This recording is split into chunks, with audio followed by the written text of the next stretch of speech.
First of all, it is great to see the beautiful Mrs. V giving her boy Mace a hello. Mwah. See, when you see people that I bumped into, me and DJ Cooler 2 years ago. Let me mute this. Let me mute it. Let me mute this. There we go. When you see people explode, because she was the first person I bumped into on these YouTube streets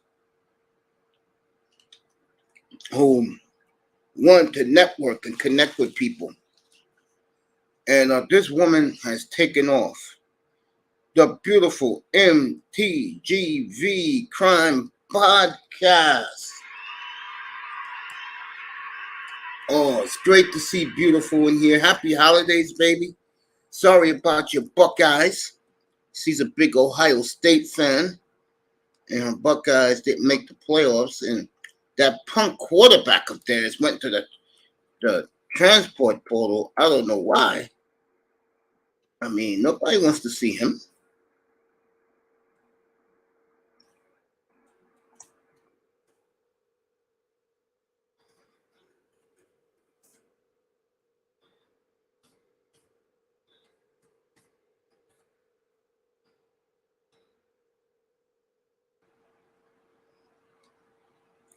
Good to sweetheart.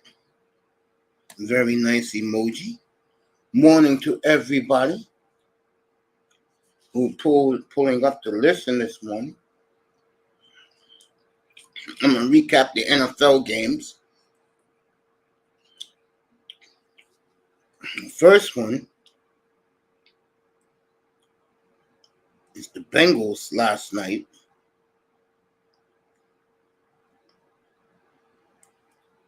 Who stunned me. I woke up. I saw the end of the field goal when they kicked the field goal to win. And I was very shocked, stunned, surprised. You guessed it. I wasn't.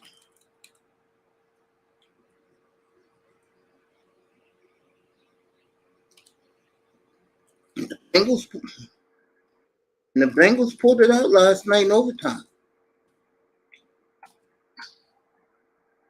And Jamar Chase has put the Bengals back in the playoff hunt.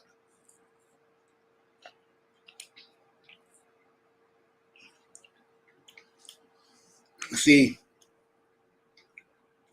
they had 10 days to figure it out, and they did. And I'm very glad that they did, because I think it's better in the AFC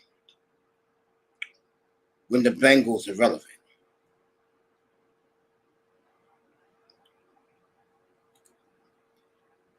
Oh, man. Bring up Bleacher's Report, where I get my news.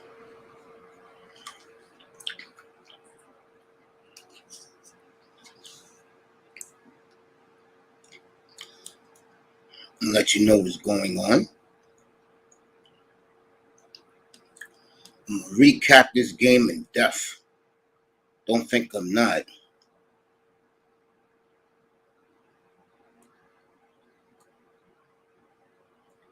Let me see.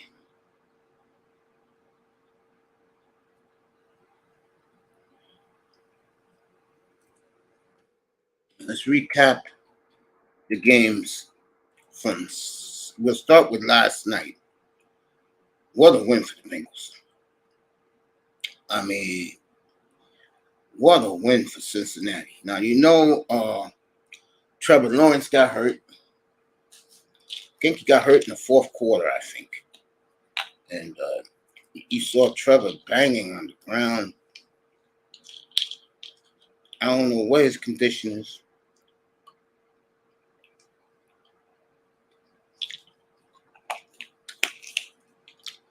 We'll find out.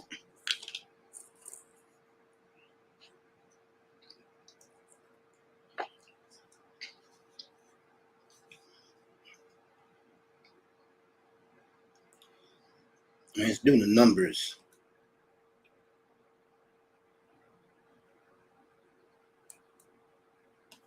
First for the victorious Bengals.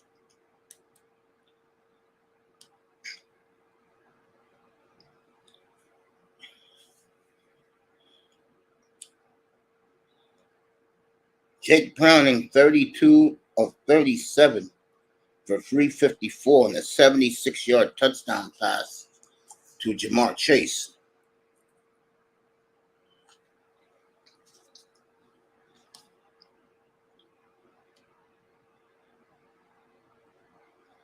Mixon had 68. Chase Brown had 61. Browning had 22 on the ground.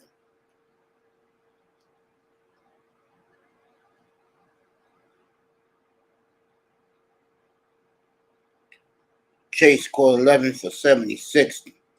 Higgins 3 for 14. Boyd 5 for 37 for the Bengals in that win. For the losing Jaguars, Buffett was 9 for 10 for 90 yards. Got into field goal range. Lawrence was 22 of 29 for 258 and 2 touchdowns before he got hurt. Etienne had 45 yards and a touchdown. Lawrence had 8 yards on the ground and a touchdown.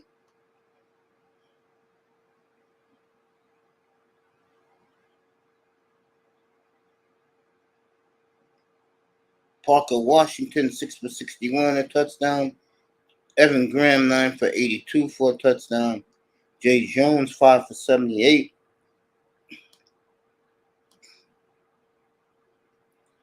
Ridley, 4 for 26. So Jacksonville, 8 and 4.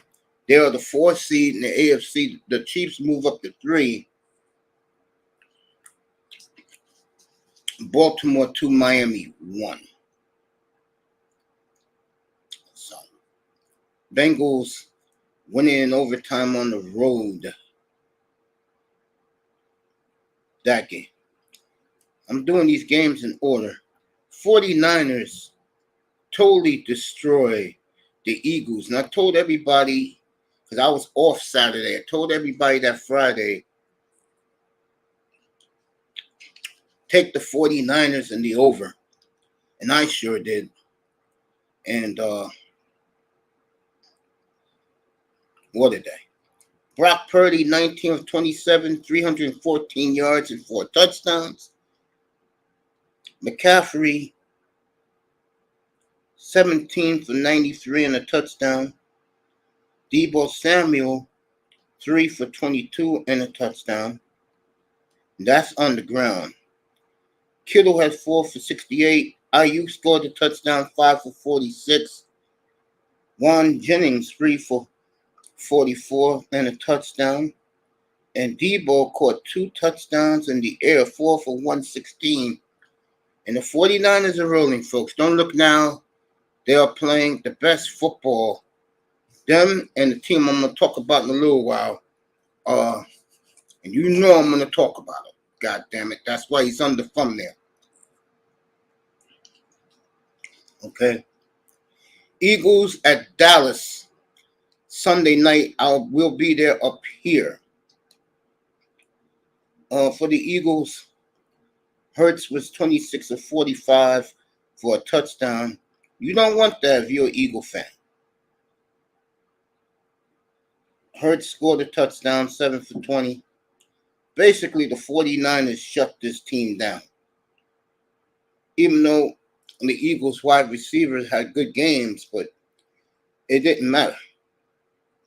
Devontae Smith scored a touchdown, 9 for 46, 8 for 114 for A.J. Brown. So the Niners are now 9 and 3. They have beaten both. They have crushed both Dallas and San Francisco. And will the media talk about that? No. They got to stay with their precious Dallas Cowboys. And I'm telling you right now, if Miami has any backbone in them, don't win. We're not going to give you credit if you beat them on the Jason Sanders field goal. We will praise you if you crush Dallas on national TV like you did the Redskins this past Sunday, okay? Next, the Browns and the Rams. I guess you could talk about the Rams because Stafford went crazy in this game. Looking at the numbers, I know they have a running touchdown. Rams are right with Green Bay right now.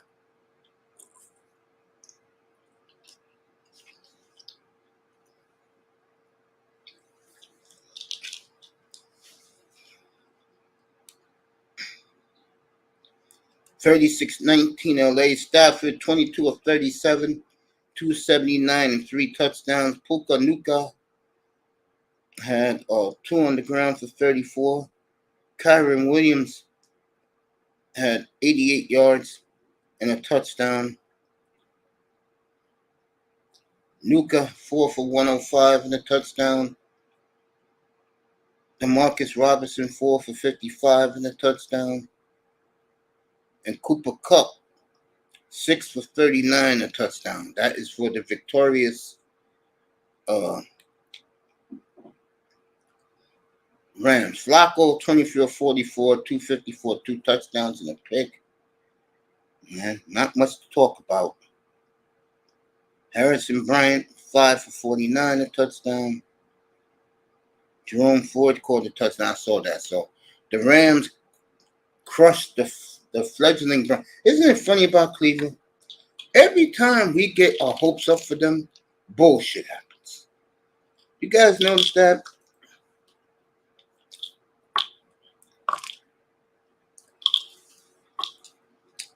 About the Browns?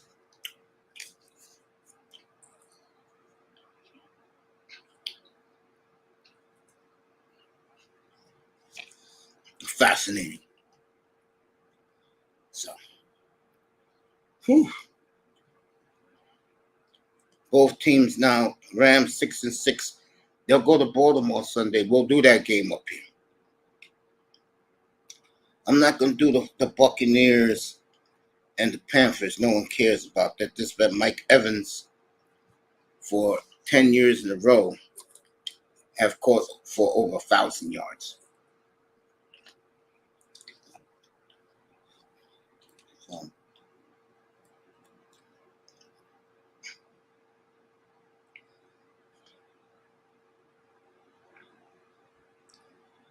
Falcons and Jets we won't do. We'll do Broncos and Texans. And then we'll do the Lions after that. Then we'll do Miami after that.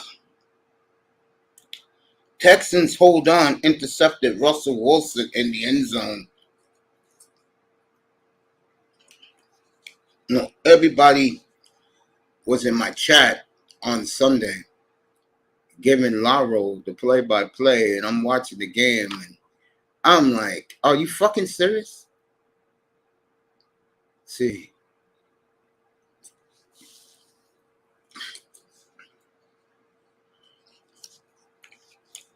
Can't make this shit up. All right, C.J. Stroud, 16 27, 274 and a touchdown. Damian Pierce, 15 for 41 and a touchdown. Nico Collins, 9 for 191 and a touchdown. The sad news about this game is I'm trying to find the young man.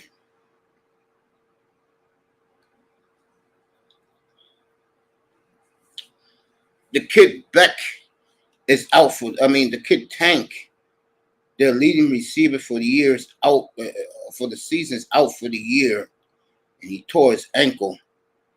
So Tank is out for the year for the Texans. Wilson, 15 of 26, 186, a touchdown, and 3 picks. So when you start praising the man, he falters. And I can tell you right now, Denver's season's over, folks. Sutton, 2 for 77, a touchdown. So Texans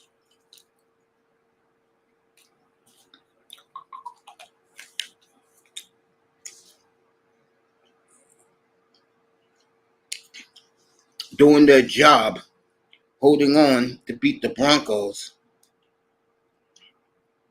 Big win for the Texans. All right, we'll do Detroit and the Lions. But first, let me say what's up to people in the chat. And we're going to get to the topic today. Yo, Sean. What's up, Auntie? Sean, what's up? Say what's up to the guys. As real, what's up, bro? When I finish giving the wrap up, we should be about 3 more minutes. I'll let everybody up. And my question today is, who would you want as your quarterback moving forward? Brock Purdy, C.J. Stroud, Jordan Love. So let me say what's up to everybody.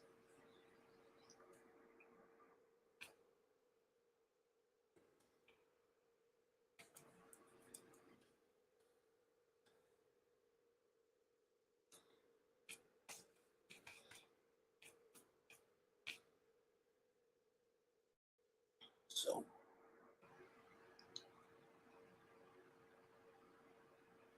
that's right.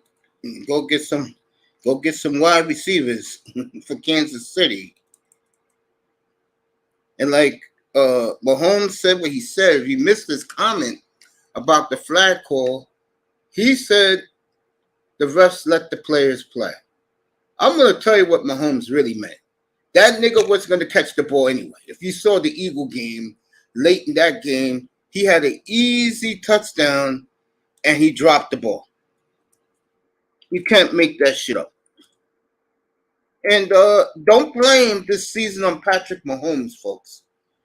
We know how great he is. This is on GM Brett Veach for not replacing Tyreek Hill.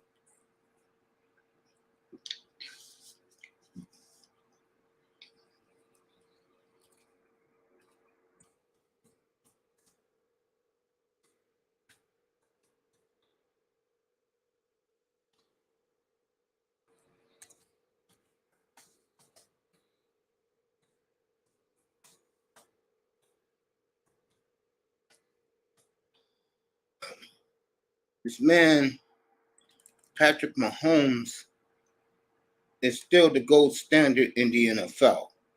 So I don't want to hear people bashing him, the haters. He does have a lot of haters. Trust me. That brother got a lot of haters. Jordan Love has been looking good the last 3 or 4 games, but I still need to see more from him to believe he's the future. Also, the Jags are done. Yeah, Trevor Lawrence is out. Boy, I tell you, the AFC, when it comes to quarterback, they're a problem. Yeah, give me a second, everybody. One quick second.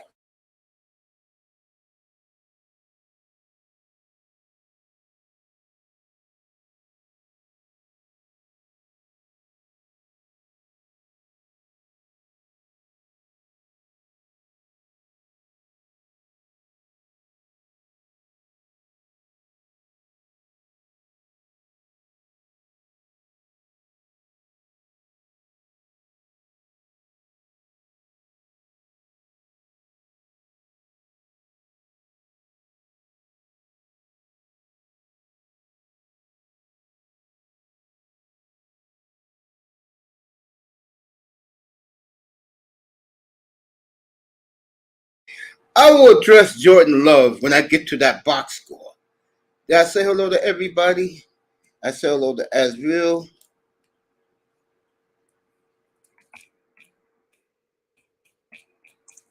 and T. Big money. Right now, I'm sending it to him. I'm going to finish up the box scores. Sean giving me the fins up. I'll do it to him. I know he likes it.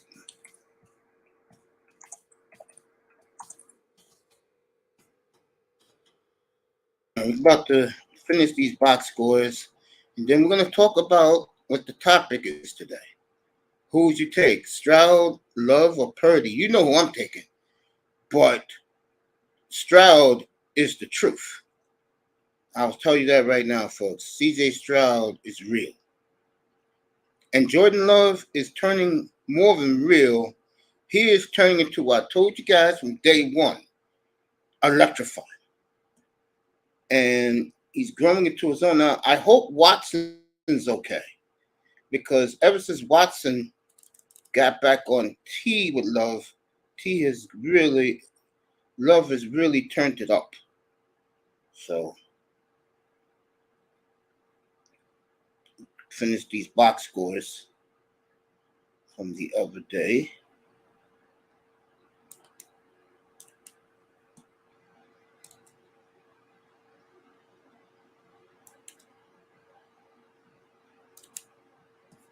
There we go. So I said what's up to everybody in the room. Let me finish this up. Detroit holds on to beat the Saints. Derek Carr out again. He's becoming a punching bag. Golf 16 of 25, 213, 2 touches. Montgomery had 18 for 56, a touchdown. Jameson Williams in the end round got 19 yards on the ground, a touchdown. Sam Laporta, wow. That rookie of the year race is going to be tough. Stroud, Laporta. A lot of good rookies in the NFL this year. Witherspoon fell off. Seattle fell off. So let me see who else got one. Amar St. Brown, 2 for 49, a touchdown for the victorious Lions. Are you really going to hit? Well, the Saints put up numbers, okay. Winston was 2 of 5 for 41 yards. Taysom Hill, who cares? Derek Carr was 17 of 22, a touchdown and a pick. Kamara, 51 yards on the ground and 2 touchdowns. Taysom Hill, 59 yards and a touchdown. And look who caught a touchdown for the Saints, everybody. Old ass forgotten Jimmy Graham.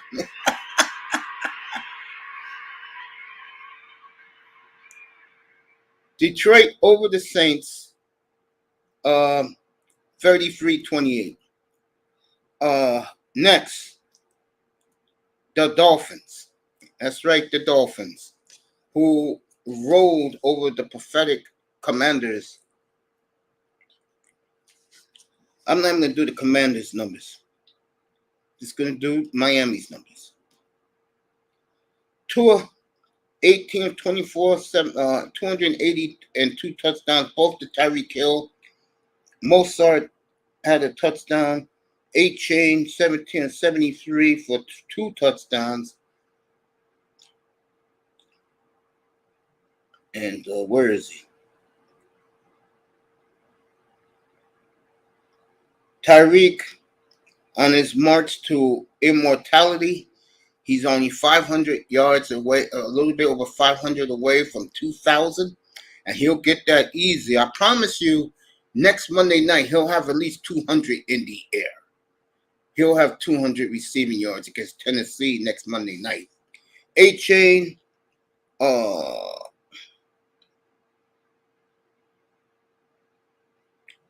A-Chain again on the ground. Where's A-Chain?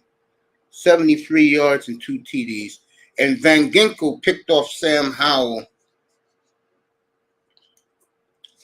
for a touchdown. So Miami rolls and the Redskins 45-15. Next. Let me see who's next. Should I do it? Should I? Yeah, I'm only going to do the Cardinals here because this was pathetic by Pittsburgh. Okay. Murray, 13 of 23 for 145 and a touchdown. James Conner, sticking it to Mike Tomlin, 25 for 105 and 2 touchdowns. And the tight end, Trey McBride, is looking better and better, folks. 8 of 89. Arizona, don't look now, but they got 3 wins. In Pittsburgh, they got major problems with quarterback. 24-10, Arizona. Let me do this game, because this game, you could argue, was the best game of the day. Let me do it. Colts beat the Titans. Don't look now, but they are leading they are a game behind Jacksonville in the AFC South. And I believe they have the 6th or I think they have the 6th wild card. You may get 3 teams. Who would have thought this because of injury? You may get 3 teams out of the AFC South. Okay. Let's get to it. Minshew, 26 of 42, 2 touchdowns, 312. But this guy doesn't throw too many interceptions. You know what I'm saying?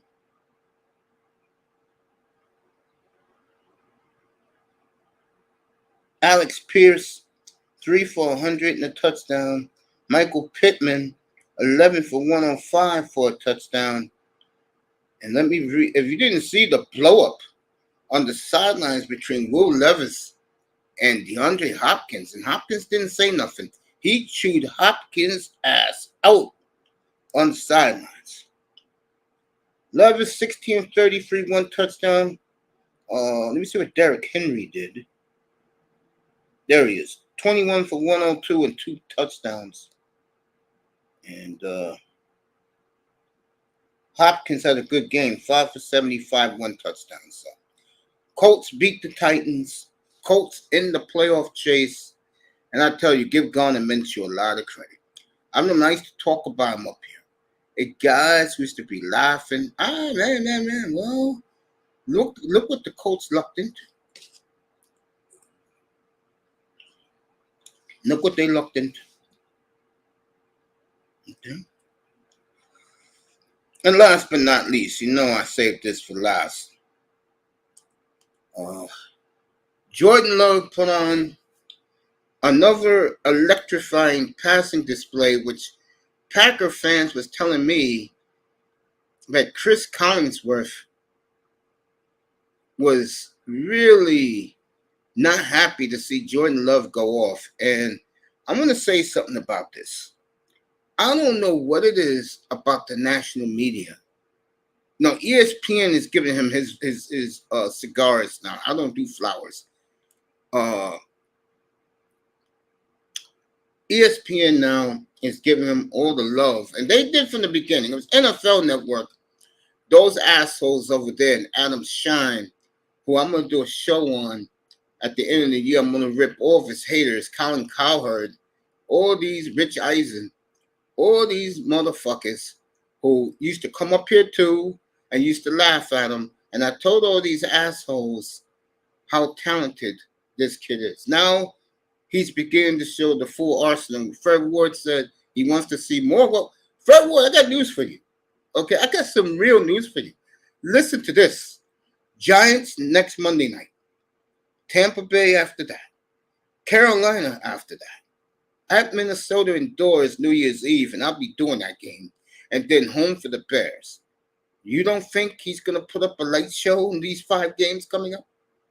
You got to be kidding me. Okay, and this is what I was saying, and I'm going to wait to the end of the year, and then I'm going to do a show. Who is the best quarterback of the 2020 draft? Well, let me give you a little hint where I'm going with this, okay? I'm going to do it in order. Joe Burrow, injury prone. Jalen Hurts, game manager. Tua Tagovailoa. He's all right. I mean, but he's nothing special. Which leaves me to the 2 quarterbacks that are left. And what do these two quarterbacks have in common? Clearly the two most talented quarterbacks in that draft. And ironically, these two quarterbacks have grown a bond and they're best friends now. And there is no shadow of a doubt, okay, who's the best quarterback in this draft is. And that's clearly, well, not clearly, because the second guy is gaining on him fast and already beat him head-to-head 3 weeks ago. The best quarterback in this draft right now is Justin Herbert. Okay. One is injury prone. I mean, Joe Burrow, how many times could you get hurt, nigga? Bro, you're a walking injury waiting for happen. Okay. Hurts, like I said, he doesn't tickle my fancy. See, I have categories of elite and then okay. When Burrow can stand up, I put him in elite. Hurts, tumble over. Everybody knows the crew. Prescott, who else? Herbert, I mean not Herbert, excuse me. Cousins. These guys I label as I. And why do I label them as I? Because they need to put stars around them. You know what I'm saying?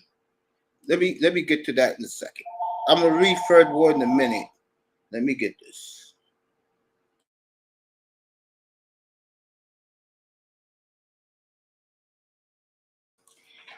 All right, let me leave third one.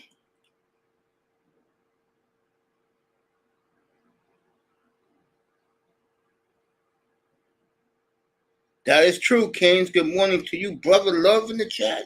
Good morning to you. I'm going to read Ferg Ward's all of his comments. All right. I think G.J. Stroud is the best young, talented quarterback, and he's definitely top 5-10 quarterback, but he needs more help and talent. Ferg Ward, do me a favor. Go back and watch Jordan Love from the Steeler game to Sunday night and come back to me. Okay? You do that. Okay? And you tell me, does C.J. Stroud have that type of arm talent? Okay? And I'm going to do arm talent in a minute. Okay? I'm going to do arm talent in a minute. Okay? I do agree with you with D.J. Stroud. And people are going to put him as elite. They're already doing it.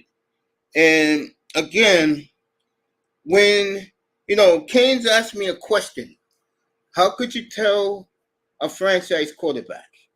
Look what C.J. Stroud is doing in Houston. And look now, don't look now, look what Jordan Love is doing with second and first year wide receivers that none of you have ever heard of. That's what franchise quarterbacks do. They don't need a whole team around them like the I group. That's why the Hurts, the Tuas, the what's his face, Kirk Cousins, Geno Smith, they're right, and they're nothing to ride home with. I mean, they're in the league for a reason. And they do a good job at what they do. Okay? But you're beginning slowly but surely seeing the evolution of Jordan Love right in front of your eyes. And guess what? He's going to be on national TV this week against the Giants on Monday Night Football. And then Fox switched the Packers and the Buccaneer game to the America's Game of the Week in 2 weeks when Tampa Bay, like next Sunday, week 15, when Tampa Bay plays at Green Bay, that is now the national game of the week. So if you don't think Jordan Love is making an impact, I don't know what to tell you. You know what? I just said it. Laporta, because the Lions got more wins, it's going to give C.J. Stroud a run for his money. It's going to be between those two, Stroud and Laporta. I will give it to Stroud because the Texans were garbage the last 3 years. And like I told Laurel the other night, C.J. Stroud have lifted the Texan franchise out of the depths of hell. Okay? That's why a lot of people love Stroud. I was wrong with Stroud. I apologize to all you Houston fans. I didn't like, though, Houston fans seeing all those Bronco jerseys in the crowd on Sunday. I did that game up here. I didn't like that at all. But Tank is out for the year, folks, for the Houston Texans. And we're going to find out about Stroud moving forward. 49ers, Ravens. Well, we're going to see 49ers and Ravens third ward Christmas night in San Francisco. And I do agree with you. I think that is definitely the preview of the Super Bowl, a rematch of Super Bowl 47. I agree with that. I'm not even going to argue that. Let me say what's up to Brother Love. Oh, Fred, what's the Jordan Love should win all those games, expect maybe the but they will beat Tampa Bay at home. Herbert's having a good year, man. Herbert's having a good year. I think they need a coaching change over there. I've been saying that for the last 2 years. Hurts is way better than Herbert. I would like to see Justin Herbert on a team like Green Bay. And with a bunch of first and second year receivers, I promise you, Herbert would throw 40, 45 touchdowns with that talent. Okay.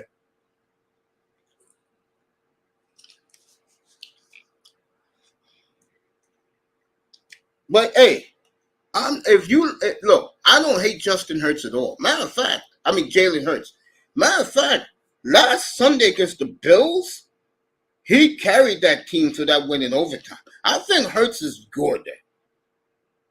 But is he great? I don't think so. I think C.J. Stroud is on his way to greatness. And Laurel, that son of a bitch, goes into the Panthers chat rooms. No joke. He goes into the Panthers chat rooms and troll the Panther fans. I think in one room they banned him. Let me do the Green Bay game. Let me do Green Bay. We know where we're going here first. So let me get it ready.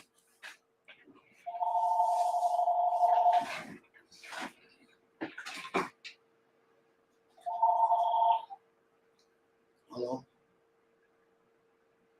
Well, I'm gonna do. Yeah, it looks nice. I'm doing it now. Can I finish doing that for you?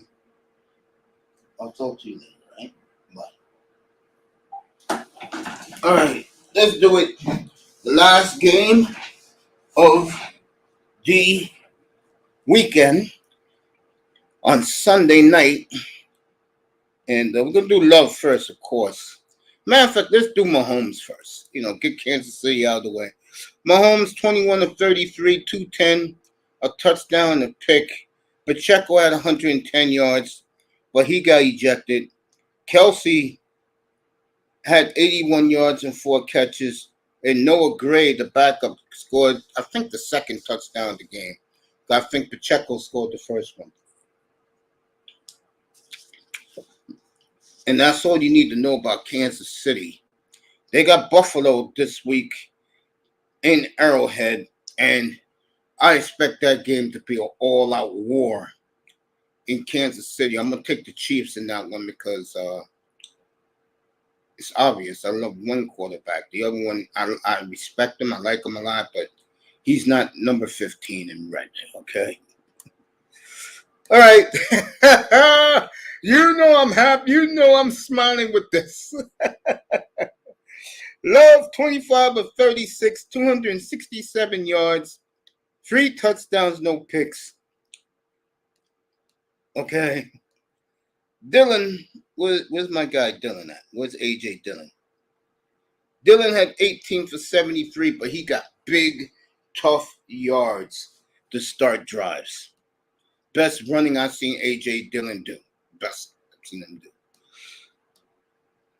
All right, Sims, the backup, the third tight end, caught his first touchdown of his career. Reed was a no-show. Romeo Dobbs had 4 for 72. And Watson, who's hurt again with the hamstring, 7 for 71 and 2 beautiful touchdown catches. And I'm going to leave it here for a minute. You know I'm going to stay here. Love is evolving into a juggernaut. And I told you guys for the last, I've been saying it for 5 years on Satellite Radio. I'll say it now. He is evolving into something that I said I got laughed at up here a lot. But he's looking more and more like Patrick Mahomes-esque. And I said 2 weeks ago up here, I said to everybody, let me fix my mic. I said to everybody that Love idolizes Mahomes. And he told him that when the two embraced, and he wanted to show out in front of his man. Players do that. If they like somebody a lot and then they come into the league and they go head to head against that player, they're going to show out against that player. And Love showed the hell out against Patrick Mahomes. That says something on Sunday night. I'll say it again. Sunday afternoon, I'll say it again. You don't think Patrick Mahomes could work with Green Bay's young receivers? At least they could catch the ball. Okay. Brett Veach, now they've won 2 Super Bowls as him as the GM. But Brett Veach should be suspended. Suspended by Clark Hunt and the Hunt family for this disgrace of receivers that Patrick Mahomes have to deal with. Okay?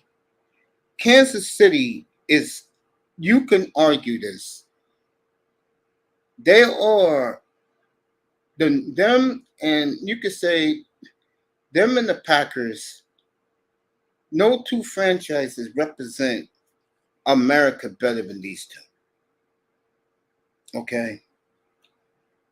They don't need the media to pump them up. Green Bay has had basically 30 years of excellence, and now is looking more and more like Green Bay has their new generational quarterback. And I could have told, all these Tua fans talking bullshit. And I said, I would rather be in Jordan Love's position. I'm learning from Aaron Rodgers for 3 years. I'll sit and wait. Okay? I'll sit and wait. Like the old Hunt's Ketchup commercial. Remember? Anticipation? That's Jordan Love. That's the Green Bay organization. See Simone Biles the other night? Jari Alexander giving Taylor Swift the finger? That's the way. This is Lambeau. This is not Arrowhead. And again, this is not on Patrick Mahomes. I know you people hate him. Up here, we love Patrick Mahomes. Okay? I hope Third Ward realizes that. I hope you do, Third. We love him up here. Okay? Never say a bad word about him. I don't want to hear these tour clowns in Miami telling me that clown is better than Patrick Mahomes. You're not even better than Jordan Love right now. And I'm going to have the goddamn last laugh on all you come winter and spring. Okay? Oh, yours is coming. Let me drop some names. EM, CB, Lewis, that ass clown Ali, who's scared to come up here to confront me. Iceman, Shake Money, all these motherfuckers. Okay? I'm going to have the last laugh on you. And it's coming. All right? It's coming. All right? Let my boy finish out his year were a bunch of scrimmages. And then we're going to meet this shit full circle. All right? Okay? Oh, he's better than Burrow. Get the fuck out of here. That bullshit. I don't see C.J. Stroud or Jordan Love with Tyreek Hill and Waddle. Okay? Okay? I don't see him with A.J. Brown or Devontae Smith or Dallas Goedert. I don't see him and Jordan Love with Justin Jefferson and Addison. Okay? Just to name a couple of guys. All right? I don't see that. Okay? It's setting the record straight in here.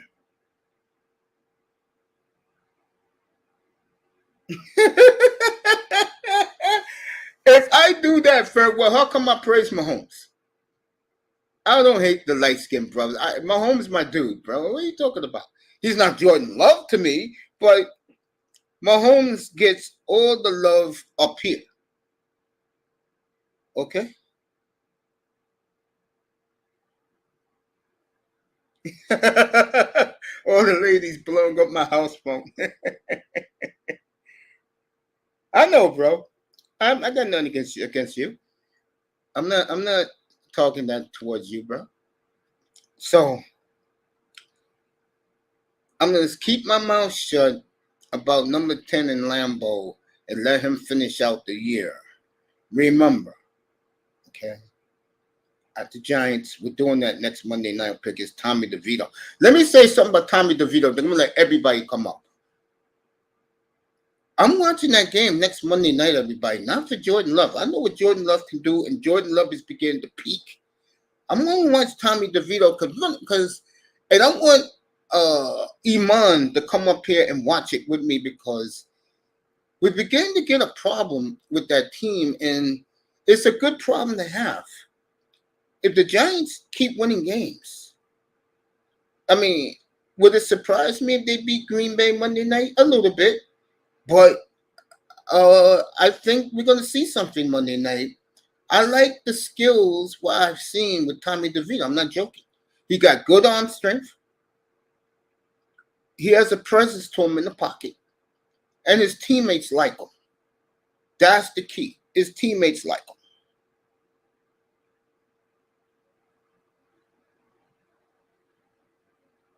I appreciate that, Canes. Speaking of Canes, say good morning to him. I said good morning to everybody else. So,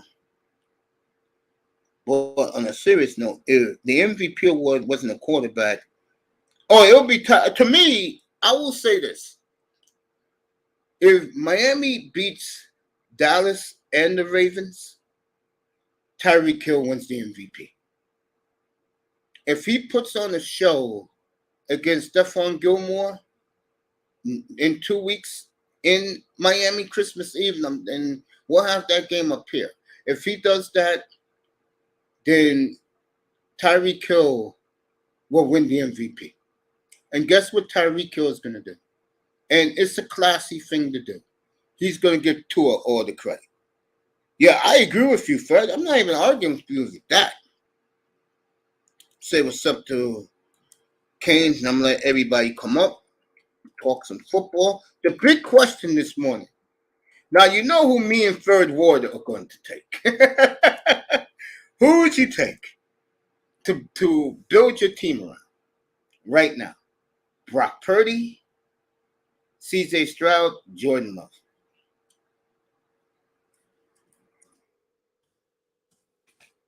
I'm doing a doubleheader tonight too, guys. I'll be back on at 7:30 to give out the game balls tonight. Oh, hell yeah, he's making history. I'm going to let you all come up in a second. Say good morning to Canes.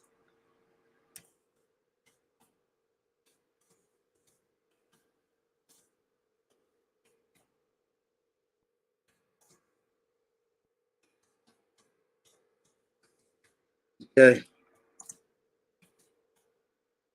All right. Get the guys up here and talk football.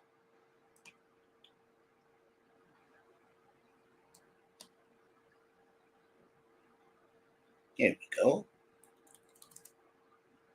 There you go. And let me say this, and I've been saying this with Laurel last couple of weeks. Manzano and Keynes asked me a question about a month ago. How does a franchise quarterback really look like? Don't look no further than C.J. Stroud. That's what a franchise quarterback does. He raises his franchise from the depths of hell.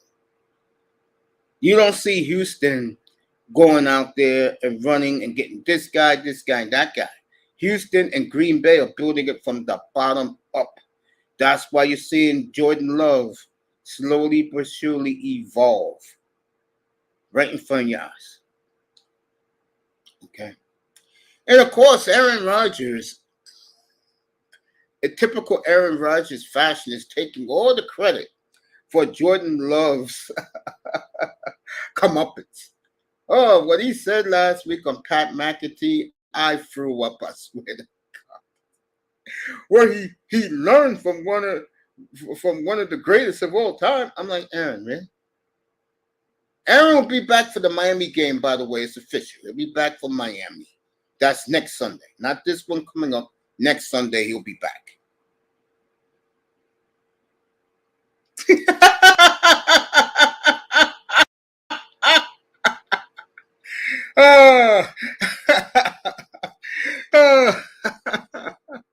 Man. You can't make this shit up. Good morning. Good morning, CB. Oh, man. So I'm going to let everybody come up right now. I'm saying what's up to CB. And I'm going to add one more since CB's here. I watched every Seminole game this year. I was high on the Seminoles. And I kept telling people up here about the last month that the committee did not like Florida.State. And this is when Travis was healthy. And the main reason why was because they felt they didn't play anybody. And we had an argument up here late Saturday night. And I said, I get a bad feeling they're going to take out Florida.State. And they're going to put in, they was going to put in Alabama or Georgia. I knew Texas was going to get in.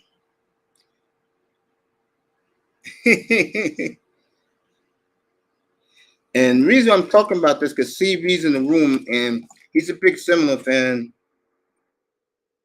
And I felt the Seminoles were very underrated by everybody. I'm going to tell you right now, there are going to be two teams next year from spring camp. Beware. Florida.State is 1, Georgia is 2. Okay? If I'm in the ACC, I'm in the SEC. Beware. Those two squads will be ready to go from spring practice. Okay? If I had to bet my money on two teams next year, I would bet on those two.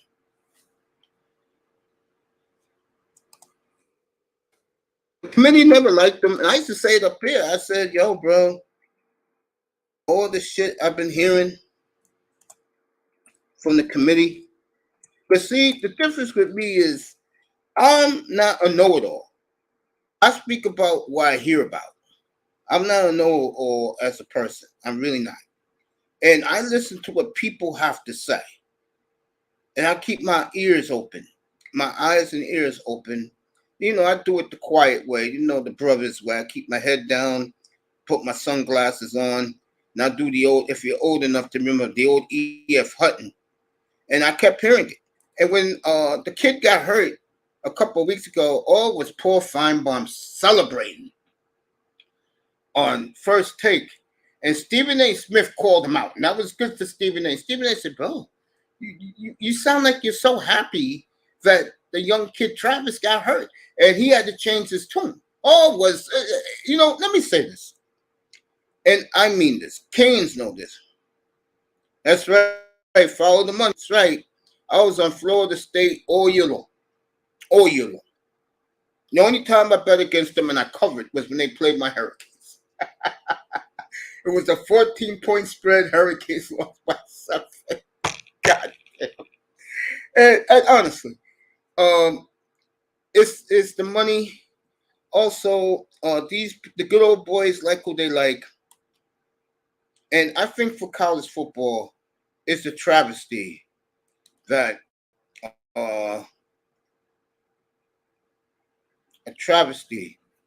that they wouldn't let Georgia try to three-peat as champion.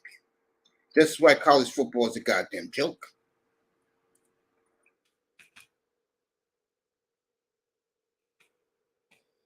So we're gonna see Love and DeVito next Monday night up here, and I'm really looking forward to seeing Tommy DeVito.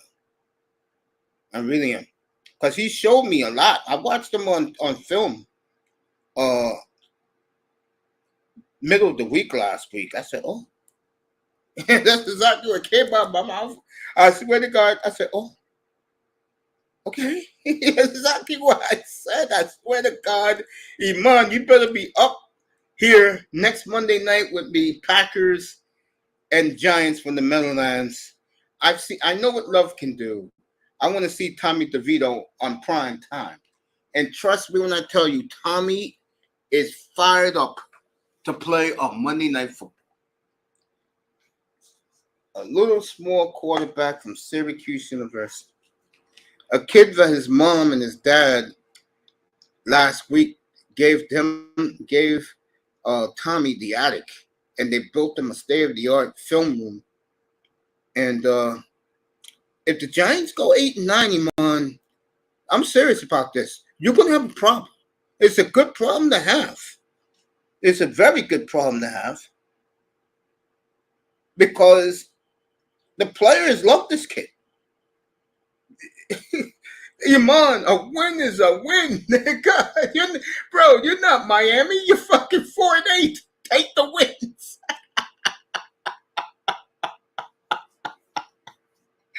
Oh man, we're gonna have Dallas Miami week on Christmas week, the 18th. Every night we're gonna come in here. When you come in here, if you're a Cowboy, a Dolphin fan, you're gonna get a history lesson about the two teams. You know what the most beautiful thing is about doing this for the audience in 2 weeks? Or really the week after next. You could say 2 weeks. I'm gonna be on a Monday that night. Is you're gonna learn a lot about both franchises. And I know this, I don't have to look shit up. I know this to the back of my brain. You know why? I lived it and I saw it in my 2 nights.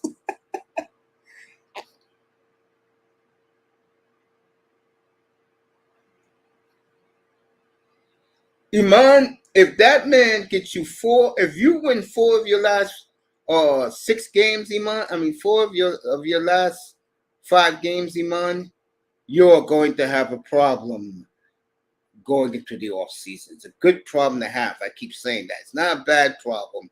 It's a very good problem to have. All right, I'm going to let guys come up. They can talk among themselves. I'll let them up first. I'm going to go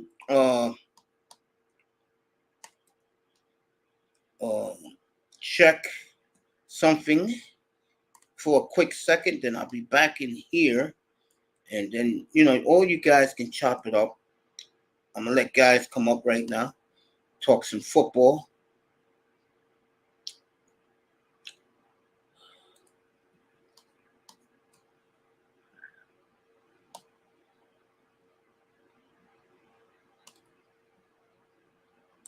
Don't forget Niggerland Saturday night. It's going to be up here till I get everything fixed on Rumble.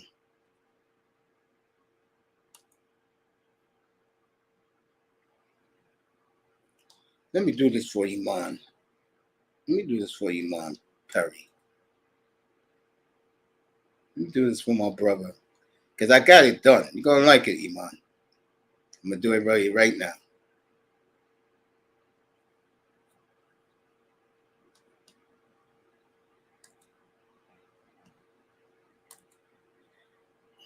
Who would you take at quarterback right now? The 3 young guns.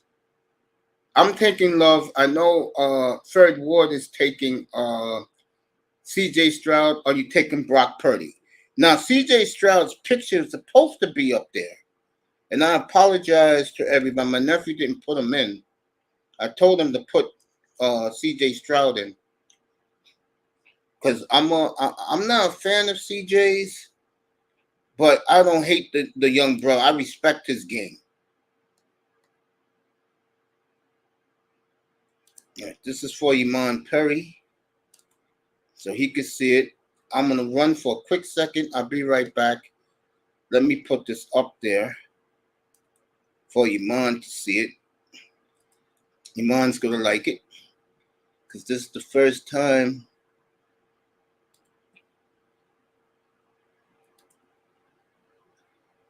You never before you see his boy on the thumbnail. That's not it. Let me do it again.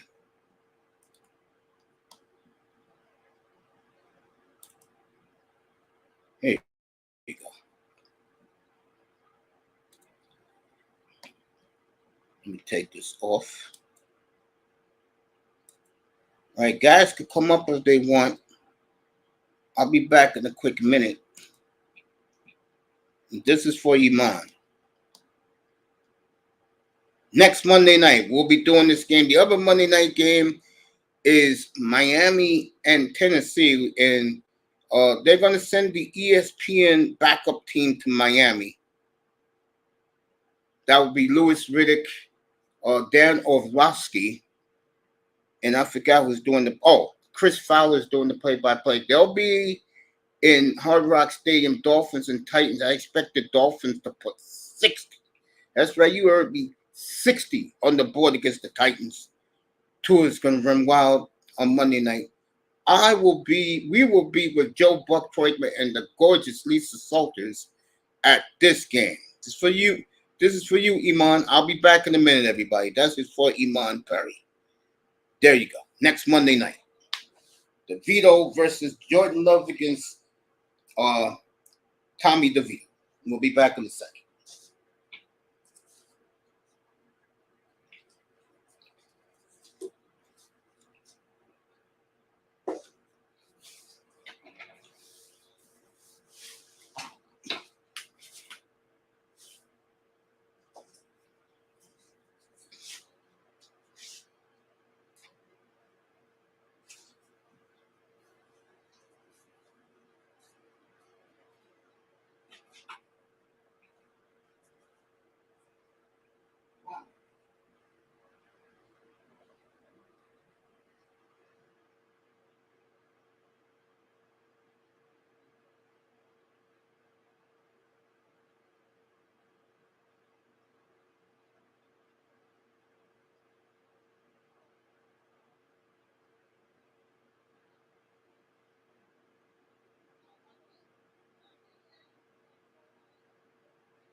No way. You don't go against that.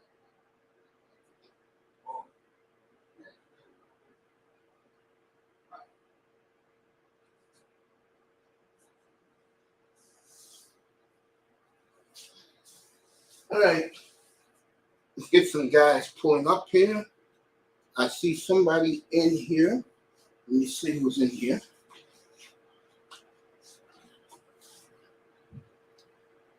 Big Money's in here. Sean, give me a second. All right. Big Money in the building.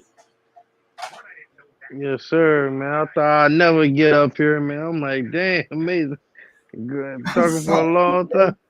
I'm sorry. Like Mace had a monologue. I'm like, oh shit. I know you gotta go through his process.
All right, let's go. Big Money Show in the building. Let me get to the microphone. I want to tell you something that I've been waiting to tell you.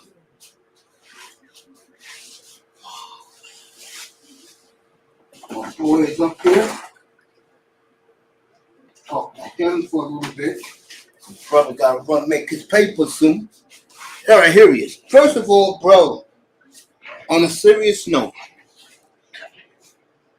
my heart goes out to you, your mom, and the rest of the family, bro. Everybody up here sent their love to you. We all love you in here. You know that, bro. You know, you and 305, all you guys are very important to me. And I'm just gonna let you know that I had you on my mind since you gave me the sad news, bro. So I'm just telling you now, you're hearing it from me. Godspeed to your grandmom and my prayers to your family, especially your mom, bro. Oh man, I appreciate that money, Mace, bro. Hope Thank Sean you. heard that. Yeah, can you All hear me? right. There you go, Iman. Let me see the chat room. Sean is here. Oh, Sean dropped off. Okay, he'll be back up here. Vanilla Vic is your quarterback, huh? That's next Monday night, but here's the question. And Sean is back. Did you hear what I said, bro? Yeah, I heard what you said. I Yeah, appreciate that, man. man. Thank you. I So I appreciate wanted you that, to bro. hear that from me. That's We got love, a bro. I lot of, appreciate that. not a problem, but we've had a lot of shit going on this week. Yeah. Grandmother, Kane's mother, Melina's father's not doing well, so my prayers, God, with all of you, bro. Yo, let's get to the serious, man. I Yeah. know he's the quarterback, so I'm not even going to talk about him. Okay, that's your guy. Who would you take, Purdy, Stroud, or Love, if you had to pick one of the three? Uh, I'll Be take honest. Purdy. I'll Okay, take Purdy. okay, Uh, yeah. I'll take Purdy. But okay. cause I was surprised you went live for the game, man. I was gonna show you some love, for your love child over here. You know what I'm Oh, you saying? mean This man, they're electrifying the phenomenon? yeah, he looked good against KC, man. I give him credit where it's due, and he looked good. And we needed them to beat the Chiefs too, so that was a plus. So he looked good, man. Yeah, he's putting it together at the right time. Because I Yeah. love you, I'll talk about them with you. Because I'll be a fool not to. First of all, can you believe Tyreek is gonna cross 2,000, bro? Oh man, man, it's gonna be beautiful, man. Ain't Especially that for us sick? Sick. fans, Mm-hmm. like to see that, like, damn, man. 500 and change away, bro. Yeah, I think That'd be nice. he Yeah, man. I think I think he can, like, definitely, like, close in within these next 2 to 3 games for sure. Easy. Yeah, especially on Monday night Oh, they're gonna against the show their Titans. ass against Tennessee, bro. Yeah, I think he's gonna at least have like two more bombs. Yeah, I I got think the gonna have at Dolphins least 2 more putting pounds. 60 up, bro. I'm serious. Remember, I predict they put 70 on the Broncos, and what did they do? Mm. Mm. I said this past week they'll put 50 on the Redskins. Yeah, it was I close. mean, this is predictable. You Mm. know, you know they're in front of and their first Monday night game, and God knows when. Oh God, bro, they're going to light up the Miami skyline on the Titans, bro. Yeah, man. Defense is playing I great. can't believe Derrick Henry not in concussion protocol after that hit. That's crazy. But okay. Yeah, I definitely see him traded in the offseason. That's a guy we can use. Okay. Mm. Mm. But Tennessee's going to win a lot, so I wouldn't bother. Who I would sign if I'm the Dolphins, and you can get him for like $2 million a year, like 3 years, $6 million. I would go get AJ Dillon, bro. Yeah, AJ. Yeah. Oh my goodness, AJ on the Dolphins. What? That's a guy that will do what the Dolphins need: move the chains and kill the clock. Mm-hmm. Let's just give love to our offensive line, mates. Do you see how them boys are moving people now? Yeah, man. Especially Austin Jackson, bro. When I say this Isn't man did a 360, he did a 360, bro. This man is moving people. He blocking the shit out of people, man. He look like a totally different player.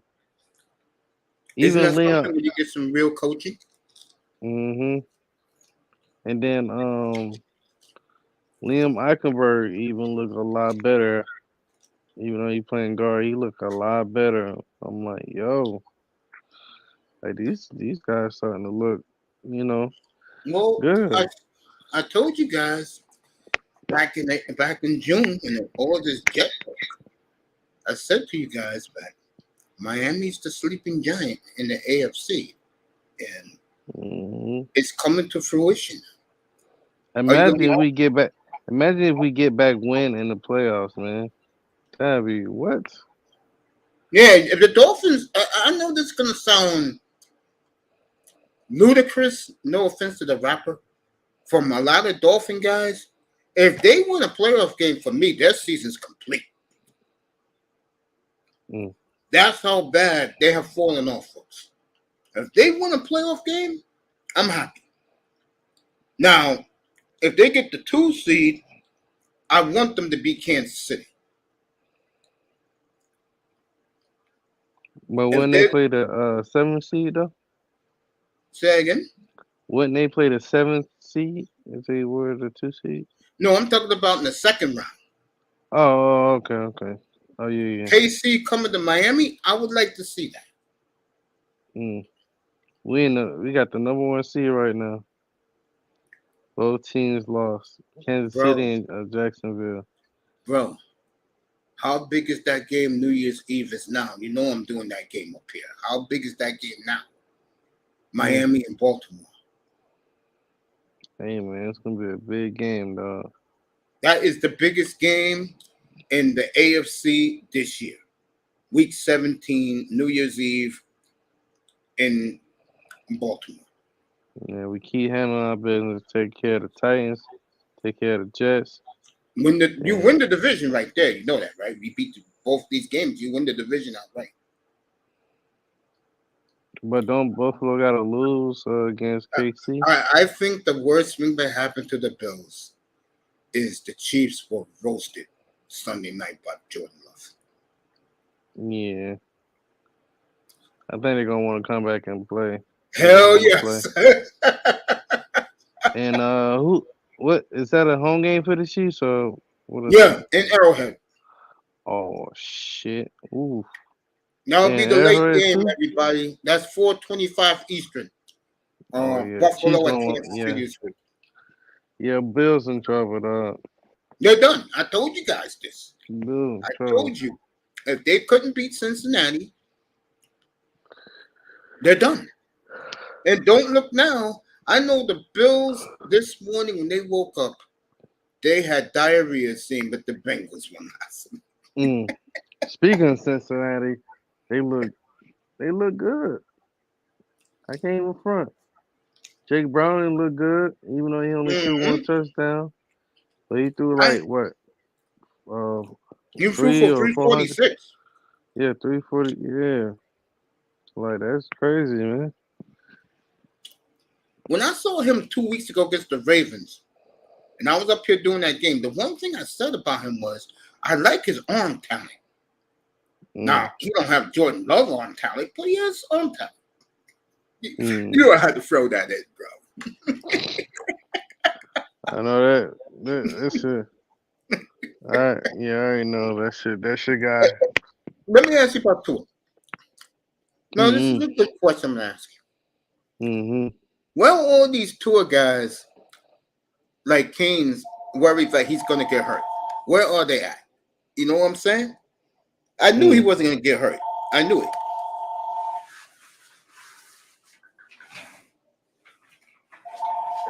Somebody call him Money Mace.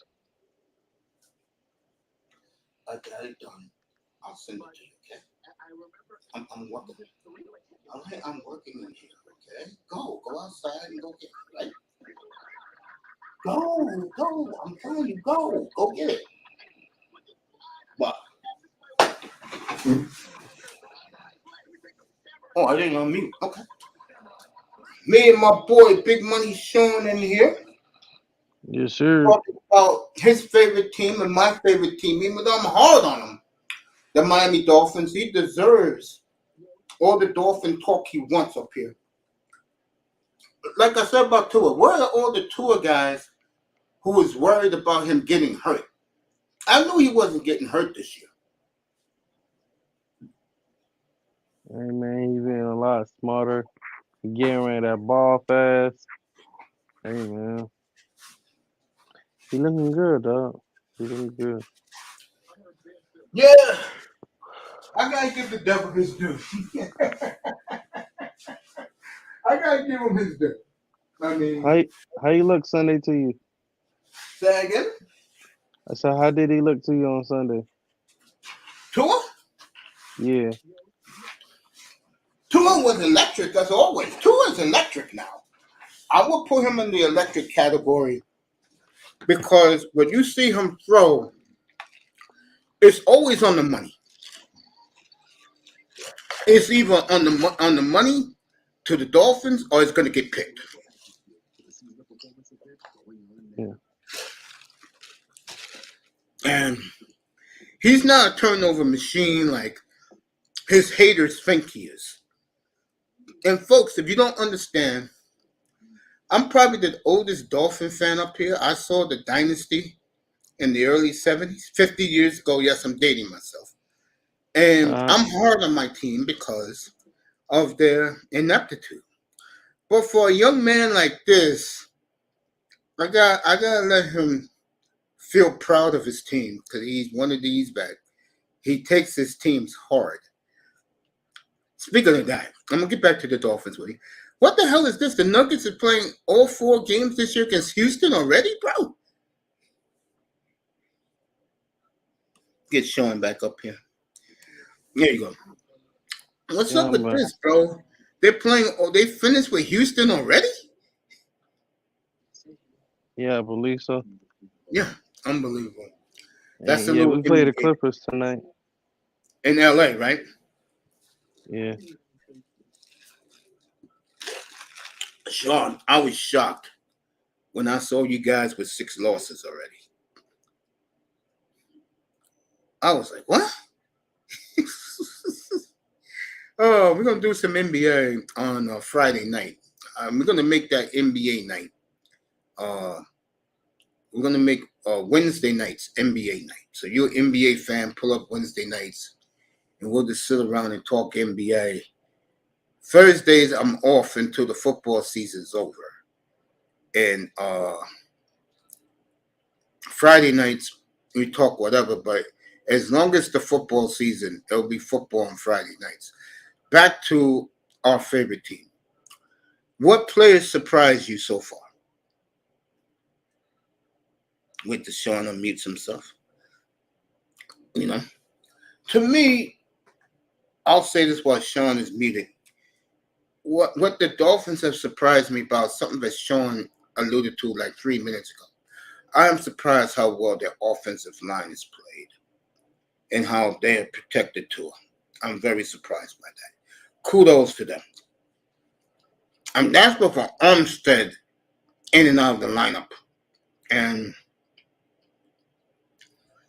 the Dolphins played well, folks. I mean, people could hate on them. You know? Let me look at the schedule coming up.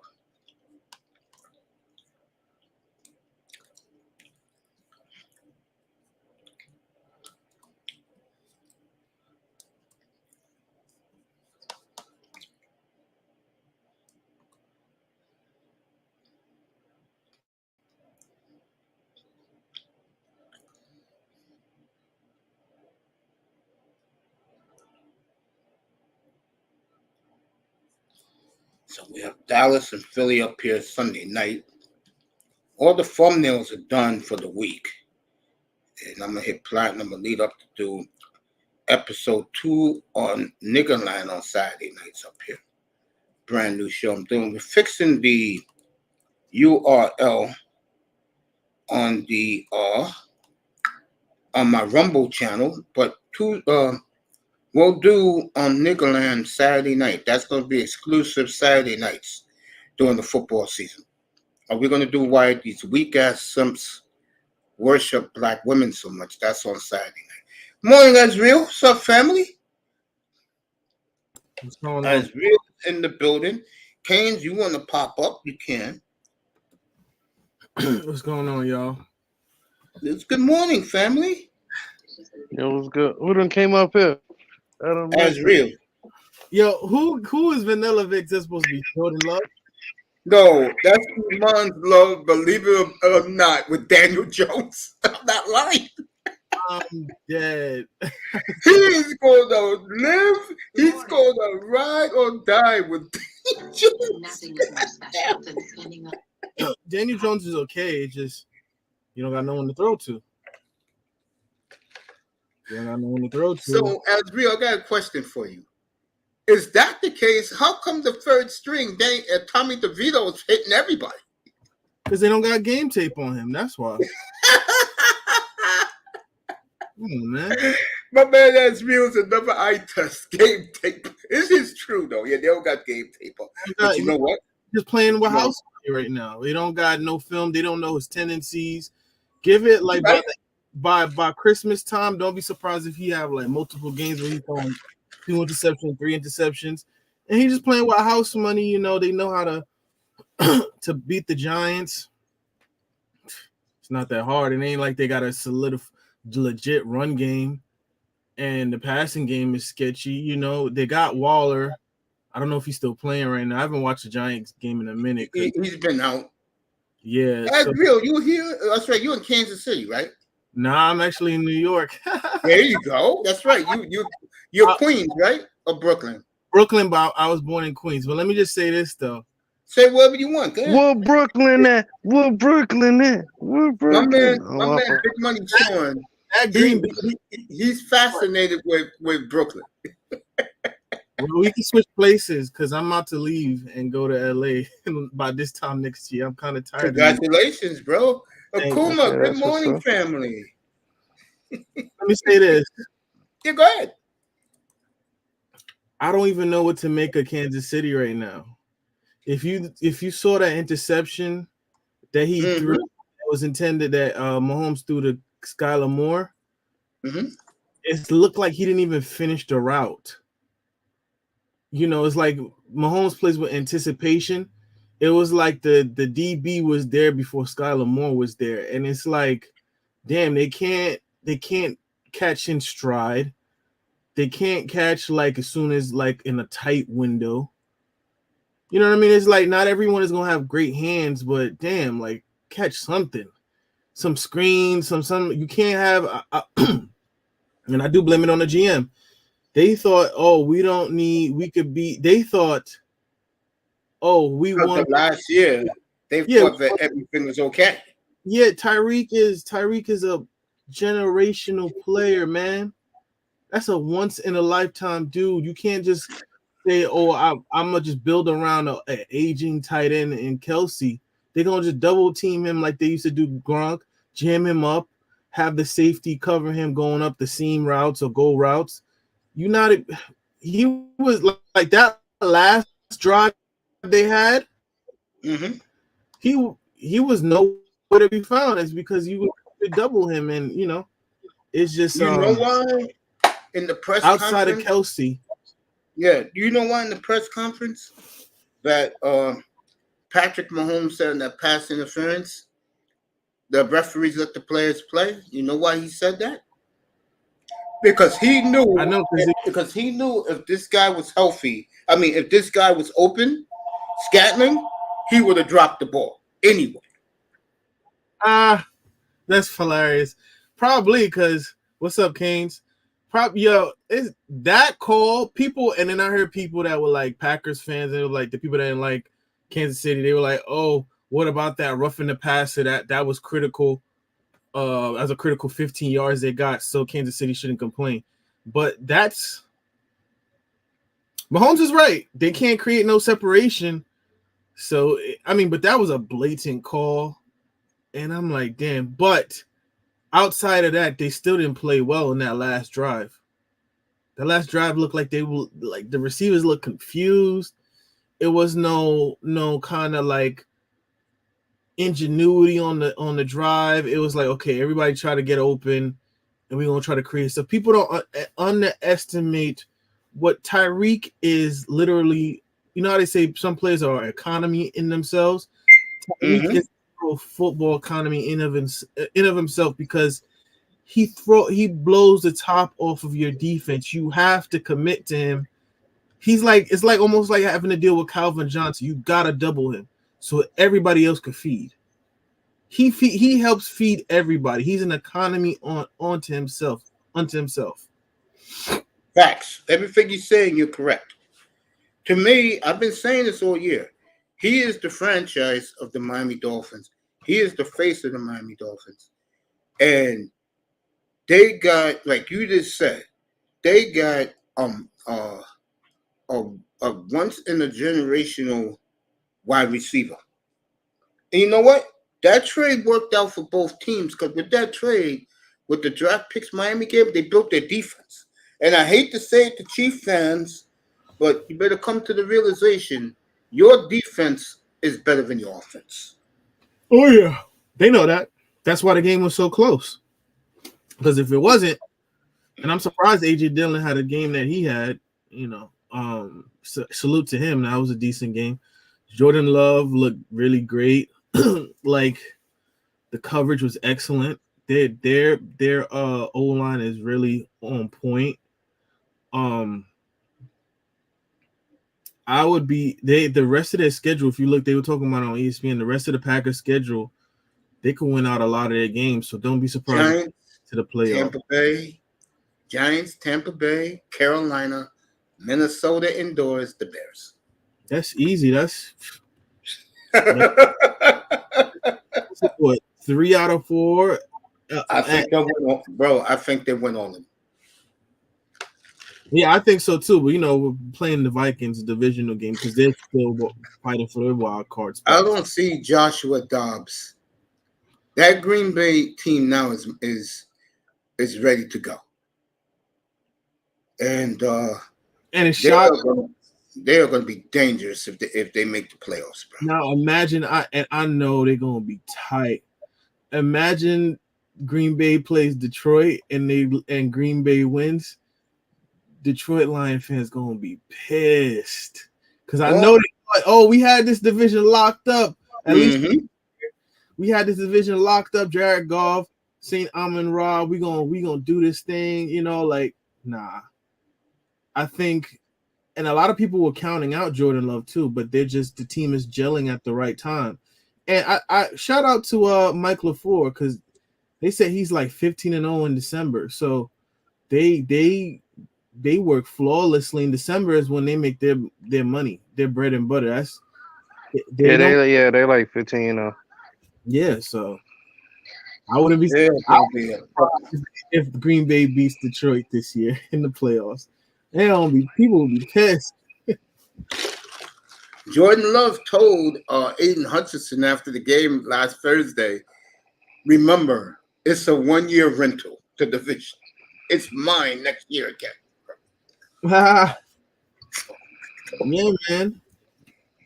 And the thing is, it's like this offense just looks fresher than the one that Aaron Rodgers had. Like the one Aaron Rodgers had was great, but they were even talking about it on TV. They were saying how it's great when young players are able to gel with other young receivers. So it's like, okay, you're gonna make mistakes. I'm not gonna hold it against you. I'm gonna make mistakes. You're not gonna hold it against me. Like when it was Aaron Rodgers, if you ran a bad route or if you dropped the ball, you in his doghouse for like half the season. You know what I mean? It's the culture has changed. It's a breath of fresh air. I must say that. I would agree. Yeah, the sky's the limit for the Packers. To be honest with you, just get another couple of defensive players, and that's the thing. They're not going to go on draft players. So they still got, I think, Jordan Love on a rookie deal. No, they gave him, they tore up his contract. He has a 2-year deal for $20 million. See, so that's dangerous because they can't put a franchise tag on him. So if he has a big year next year, which I believe he will, he's going to be one of the biggest free agents out there, bro. 25. He's Mark Richt makes the College Football Hall of Fame. Congratulations to Coach. Sean chilling right now. As Real is with me with Big Money Sean. Who would you take? Yeah. Let me put this up. And Sean, I asked you a question before about Tua, but you was busy. I'll remember what it was.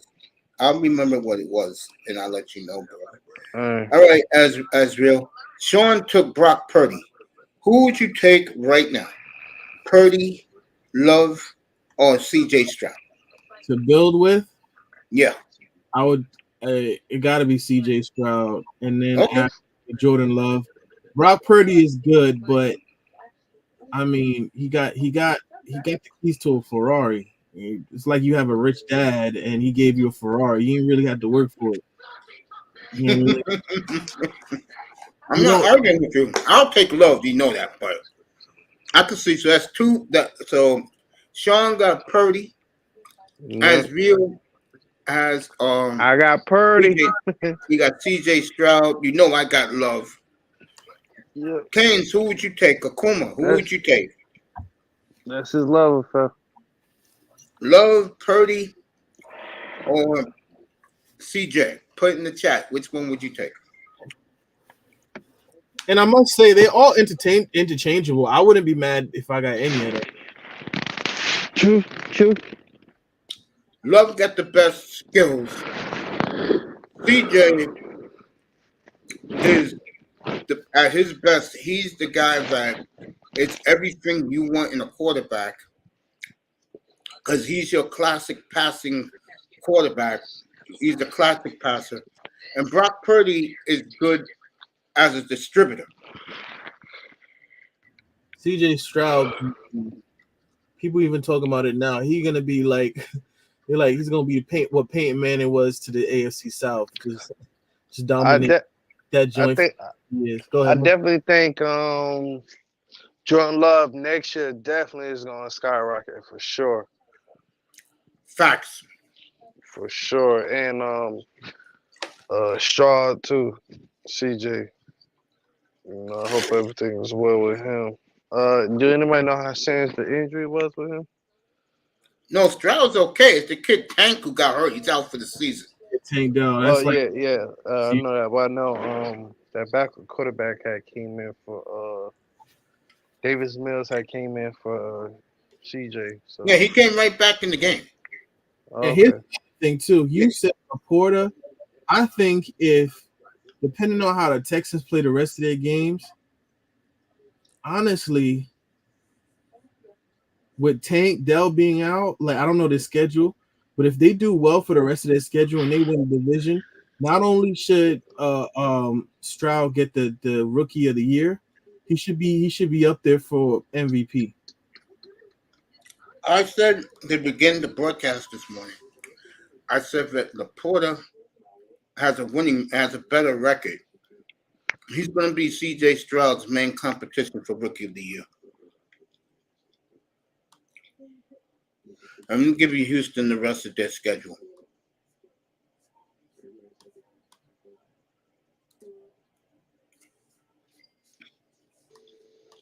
All right, Houston, the rest of their schedule. They play beginning next week.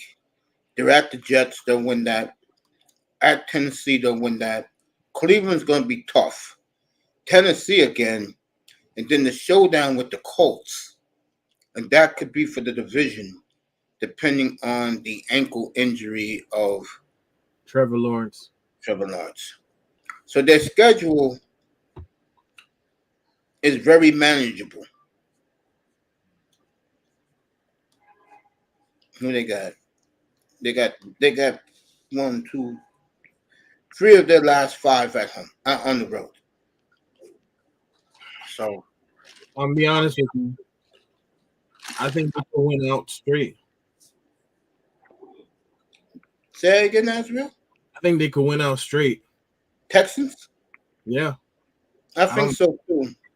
But the question will be moving forward, how they're going to replace Tank Dell. They still got Robert Woods. They still got Dalton Schultz. I know they're older players, but you know. I want to ask y'all how y'all think the Bengals backup quarterback played last night. I think he played well, man. Who? That backup quarterback for the Bengals, Jing Browning. I didn't watch that game because it's funny. I like Burrow, and I really didn't think I was like, damn, it's different. Like when Burrow is not playing, and it's like I don't want to watch that. But I was shocked after I found out like halfway through that they were winning. I was like, wow. Yeah, that was a good ass game, but I caught the end of it. And I noticed number 3 was the quarterback. Bobby Buffett's grandson was the quarterback, C.J. Buffett. And I just said, no, it's not going to work. it's entertaining though. The irony is, I'm a big Joe Burrow fan. As you know, I defended him with the other dude. I think it was Canes. I was defending him against Canes, but it hurts. And I'm a Steelers fan, but it hurts not seeing him play. That's okay. That was eye test that day. I remember that day. Yeah, it was eye test. Yeah. Eye test don't like Joe Burrow. Oh, another thing I gotta say too. Yeah. I see a lot of Justin Herbert hate in like chat rooms. Oh yeah, YouTube. Mm-hmm. And I know you're not big on Tua. I think Tua is cool. I just think, you know how what's his name that plays for LA Rams right now? Quarterback. Damn, Matthew Stafford. Stafford, yeah. Made Stafford look like a Hall of Famer. That's Tyreek is doing for Tua, right? Tua slouch. Tua could play. He can. The man could play, right? But I've seen people saying I would pick Herbert over Tua any day. I'm like, what? I'm gonna tell you why. Number 1, he's 5 inches taller. He can see over the offensive line. Number 2, his arm skills is ridiculous. Only 6 quarterbacks on the planet in the NFL have arm skill like Justin Herbert. And number 3, you want me to name him? No, I was saying no. People were saying they would pick Tua over Herbert. I could show you a comment thread I was No, arguing. it's okay. It's okay. It's okay. Tua over Herbert, I wouldn't do it. I would take Herbert, but I will say this: these quarterbacks have certain skills. If they didn't have these skills, they wouldn't be playing. For Tua, it's his pinpoint accuracy. From 1 to 45 yards, it's a laser beam with Tua. After that, you see it all the time. Tyreek have to come back for the ball. Herbert is the total package. His problem is he's in a dysfunctional situation right now. And it's sad, but in other words, Tua, you're getting the best out of Tua right now. Herbert, on the other hand, he is being swallowed up by the dysfunction of the Chargers franchise. What the Chargers should never did was fire Anthony Lynn for the clown they got now. Mate, do you know Because that that Bills is in 11th combination. place? Yeah, go ahead, Sean. Oh, my fault. Go ahead. No, I No, was just Sean, looking go at ahead. this thing. No, my fault. I just wanted to put out there Bills is in 11th place. That's crazy. But continue. You know, I appreciate that, fam. You know you fam up here. All I'm saying is that Herbert got the skill. I think the Chargers, as stupid as they are, replaced the offensive coordinator that flourished. Herbert's first year, his rookie year, he flourished for a defensive idiot who don't know what the hell he's doing half the time. Bro, you only put up 2 field goals in New England? Are you effing kidding me? Yeah. That game was terrible. 6 points? Yeah. With that quarterback? Yeah. And you know, another thing too, people talking about, oh, what about putting Kellen Moore in? I'm like, hell no. I think that would work. I'm serious. I think that would work. I think that would seriously work. If Paul Barr thinking about leaving Michigan, he should go there. Dead serious. But here's the thing about the LA Chargers, I forgot what the family's name again. Spanos. Yeah, they don't like to pay coaches. Like Staley wanted to player on salary. That's why Kellen Moore is there. Unfortunately, you're right. Excuse me, folks. I'm laughing. Oh, man. Let me do, since you asked the question, I'm going to be honest with you. Like I was just saying. Tua, what makes him damn good is his pinpoint accuracy. That's what makes him damn good. Okay? And you look at the talent around him on offense. He makes it work. Okay? Who else? Burrow, same thing. His accuracy is pinpoint. That's what makes him good. Both are winners, by the way. They both won in college.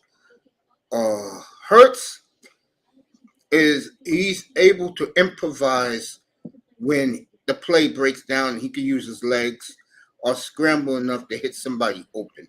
Great at situational football. I think Yes. one of the QBs at situational football. Who's left? Oh, and Love, you're beginning to see it now. And I've been saying this. Sean knows this.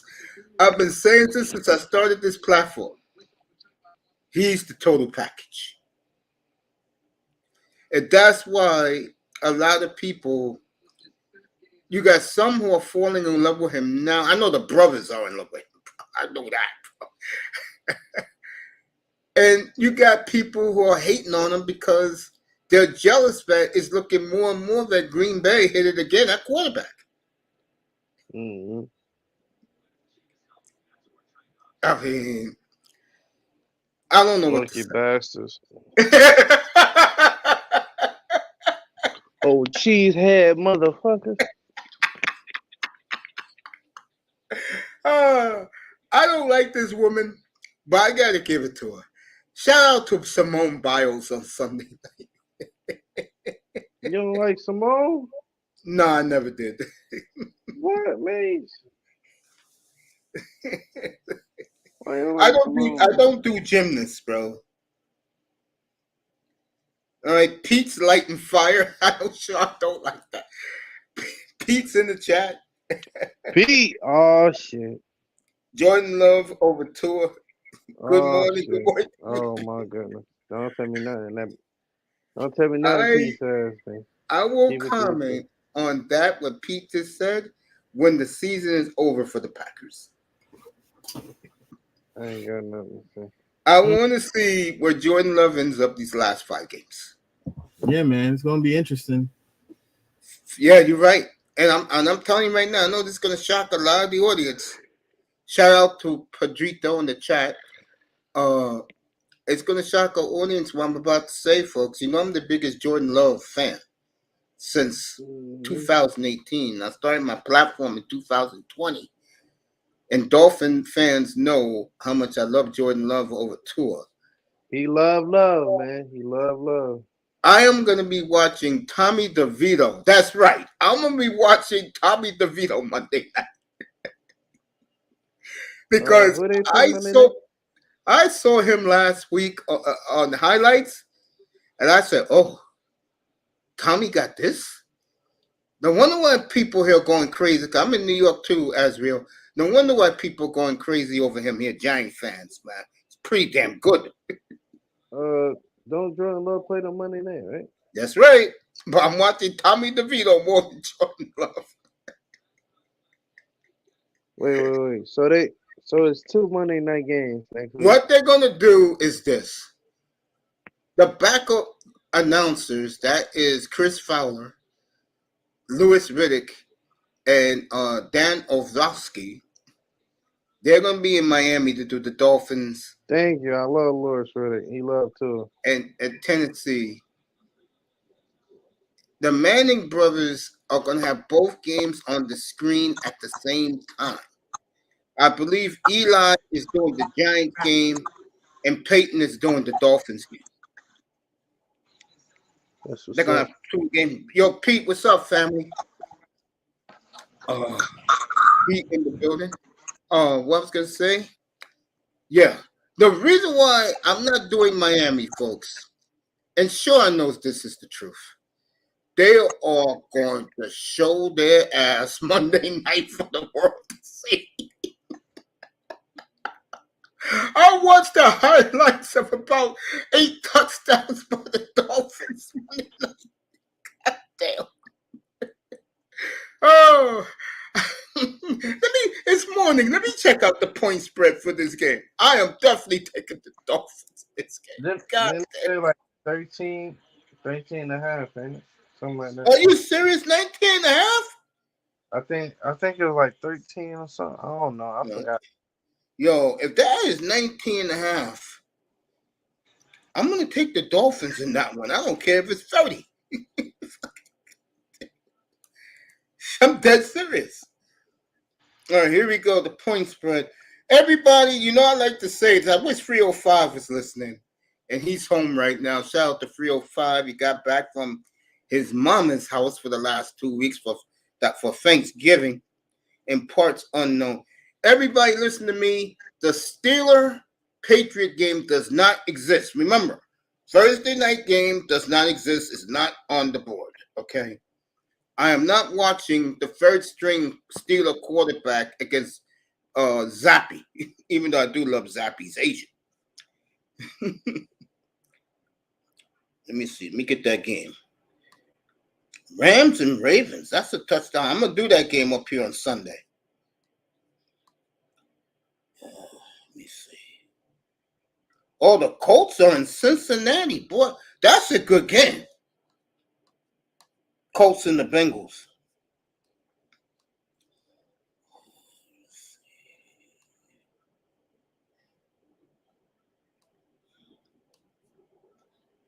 Cowboys 3.5-point favorite. I may take that Sunday night.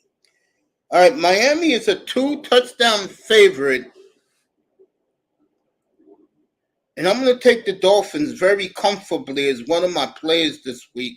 The Dolphins have done very well for me in my checking account this year. So I'm going to take my Dolphins in South Florida to bury Tennessee and Will Levis.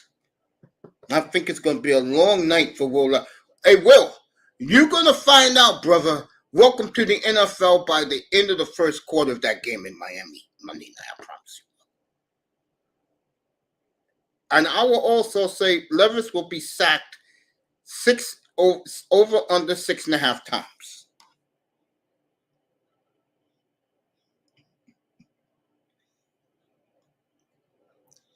Green Bay opens up a 6.5 point favorite on the Giants. I'm gonna take Green Bay there. I'm gonna take the Dolphins in their game, so that's 2 picks. I like that 3.5 for Dallas. Chiefs are only 2.5 on the Bills, everybody. Chargers 3 on the Broncos. I'm gonna take the 49ers. Those are my 3 picks this week. Niners 10.5. Dolphins. I'm gonna take the 13.5 because a lot of casinos is 13.5 and 14. I'm gonna take the Dolphins to win comfortably in Miami this week. Hey, you guys can talk. Go ahead. You want to say something? I'm just up here chilling. Mace is going to watch the Giants QB and have his snacks and water and have a good time. You damn right I'm up here Monday night.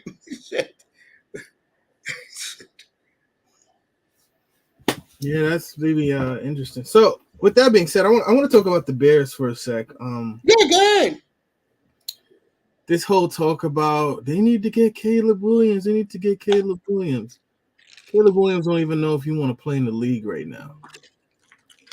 That's why there's a Drake May, and who I think is going to win the Heisman Saturday night. I know it's going to shock a lot of people. I think Penix. No, I think the kid from LSU is going to win it. I'm gonna be honest with you. He's decent, but to me, he need to put on some weight. He's from California actually too, but I've seen him take some crazy hits. Mm-hmm.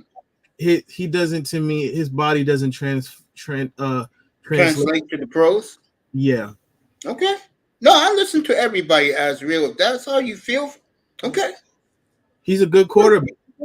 The irony is I would take Milroe, who plays for Alabama, over him actually, because I just durability wise, I just don't. I've seen him take some crazy hits, and I'm like, you know what's going to happen to him? The kid from LSU, he's going to be this year's draft Anthony Richardson.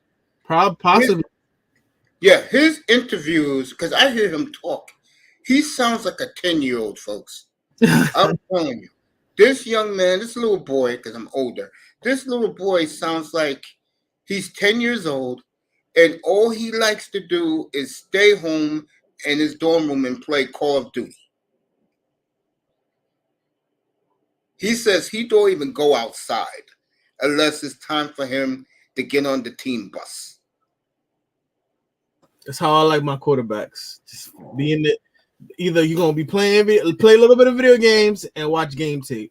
So you must love Jordan Love, because Jordan Love gets to the facility at 3:45 in the morning and don't leave till 9:30 at night. That's what's up. That's how I like my quarterback. And one more thing about Jordan Love, and this is for you, Sean, and for you, Canes. He's all business. You don't ever see him laughing and joking. See, and that's why his teammates love him so much. People underestimate leadership. It's not. That's why there'll always be a difference between a Tom Brady and a Jay Cutler. Mm-hmm. Jay Cutler has all the tangibles. He has all the athletics, gifted, great arm. One could argue he has a better arm than Tom Brady, but leadership, influence over the team. Can you will your team not only back to victory, but do your players believe in you? And the team culture, it does start with the coach. The extension of it is the quarterback.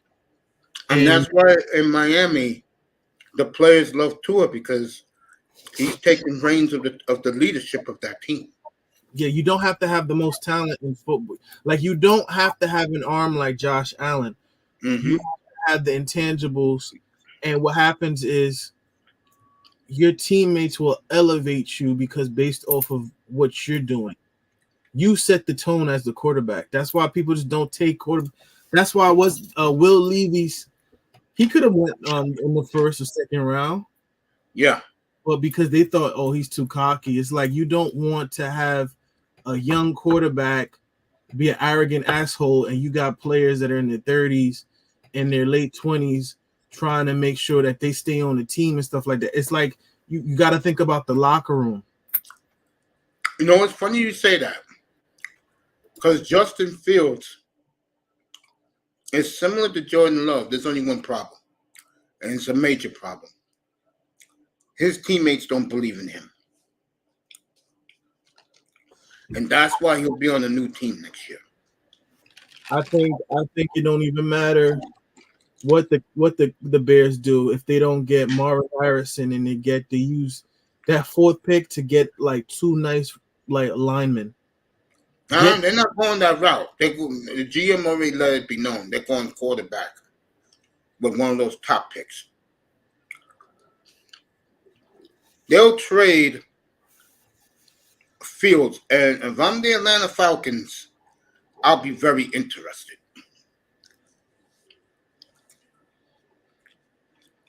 I'm calling it now. Jordan Travis to the Dolphins in the draft as a quarterback too, and the Dolphins let go Skylar Thompson and White. I could see that. Sean, bro, you want to put in your 2 cents on everything, bro? Oh, you're busy. If you're busy, I feel you. Go ahead, Azrael. Say what you want to talk about, bro. It's funny because I'm doing a draft on my Madden. I'm trying to get a couple of like corners, but while I'm talking, but I just don't. By the way, I love having you up here. You add a lot to the show. I love football, man, and I love coming from another New Yorker. I love you having me on, man. It's like anytime you want to, bro. Yeah, I appreciate it. I ain't gonna lie. This is the most I've loved football in a while. Like, because basketball was my first love, but I just been. I don't know. Basketball to me is kind of on the downturn, in my opinion. So it's like, I agree. Yeah, so it's like watching football, just add extra to it. I thought especially so. NBA tournament stuff too. Yeah. It was funny. They were talking about the.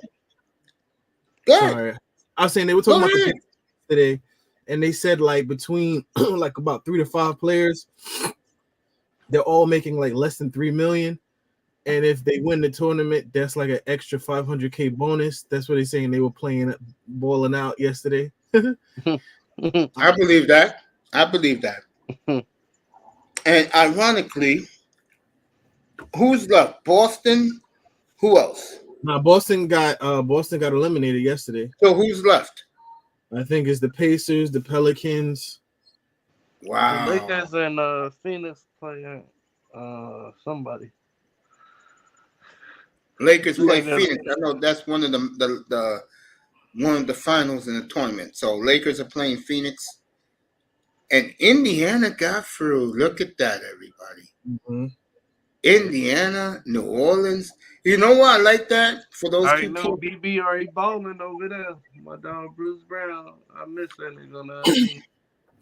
His fat ass better not be eating those drumsticks before the game. Who? You know who? Oh, Mama's Fried Chicken. Damn right. Or one of his side pieces. She said, "quote It wasn't a Popeye she didn't like." God damn. You talk about throwing a nigga under the bus. That's how you know that shit was real. Cause that sound like some shit. He'd be like, "Nah." Kane says he wants a QB who can run on the throw, and damn, Jordan Travis can do both. And I feel he will fit the Dolphins well as a backup because the dude is fast enough. I don't know if he's going to be fast enough anymore, Canes, when you have an injury like that. I don't know. But yeah, Sean, what I was going to say to both of you, Yeah, I enjoy talking football up here. I don't do the mornings like I used to. Like do it when I first started, right, Sean? You tell Azrael. I used to do 3 shows a day, bro. Mm-hmm. A morning show, the mid afternoon show, then the night show.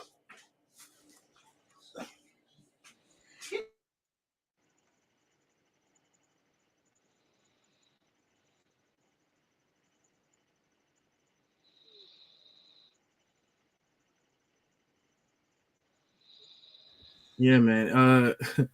Another thing too, people need to stop whining, complaining about FSU not getting in. That's the cost of doing business. All right. No one wants to see FSU without a quarterback play Bama. And no, definitely don't want to. You don't want, if you're a FSU fan, I guarantee you don't want to see them play Michigan either. Because Michigan just they're destroy. Even though when they say Galactus is the destroyer of worlds, Michigan is the destroyer of quarterback. They made that. I have to be a little crass, but they made that nigga Kyle McCord transfer. The dude from OSU, he's transferring. I don't know if you guys can hear me.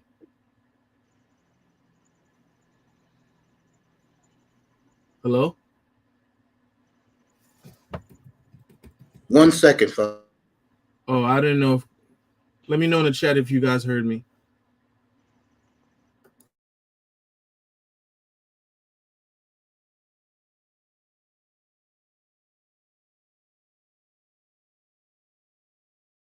Azrael, keep talking, bro.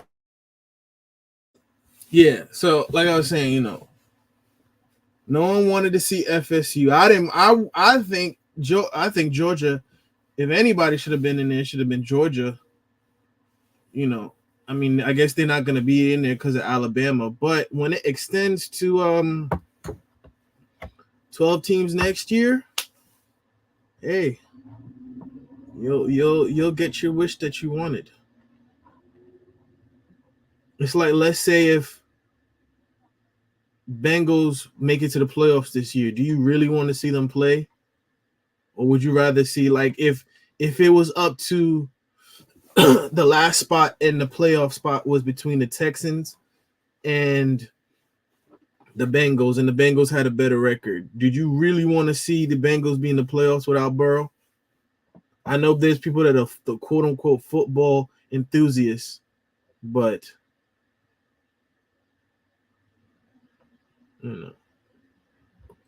and I get it though. I get it. Trust me. I mean, look at it this way: Georgia, the national defending champions twice in a row. The last time they lost, it was literally against Alabama. They were beating everybody, but they didn't get in, and the rationale was because they didn't even have a stronger schedule. So you could say there's Bama bias, but I mean, hey, if Georgia didn't get in, Yeah, Nick, I'm been listening to you, bro. and And another, yeah, go ahead. I'm going to say another thing too. I'm interested in seeing where Bo Nix is going. I know he played for 6 years, but I think he's definitely somebody. If I was a general manager, my curiosity would be piqued. I would see where I can fit in. Right now, they got him mid first round in the teens and the mid 20s right now. See, so, and to me, I'm gonna be honest. I'm gonna be brutally honest. The Aaron Rodgers things is not gonna work. Okay. People are talking about, he might, even the fact that they're saying he might be back this year is laughable. No one. It takes a whole year to heal an ACL. That's just a joke.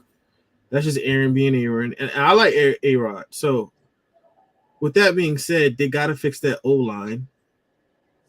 You're not winning against anybody with that O-line where every other snap, as soon as it hits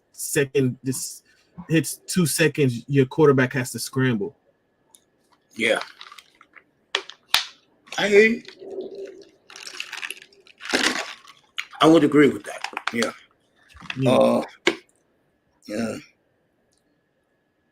FSU getting screwed out of the playoff spot reminds me of when the Reds screwed Miami out of a national title.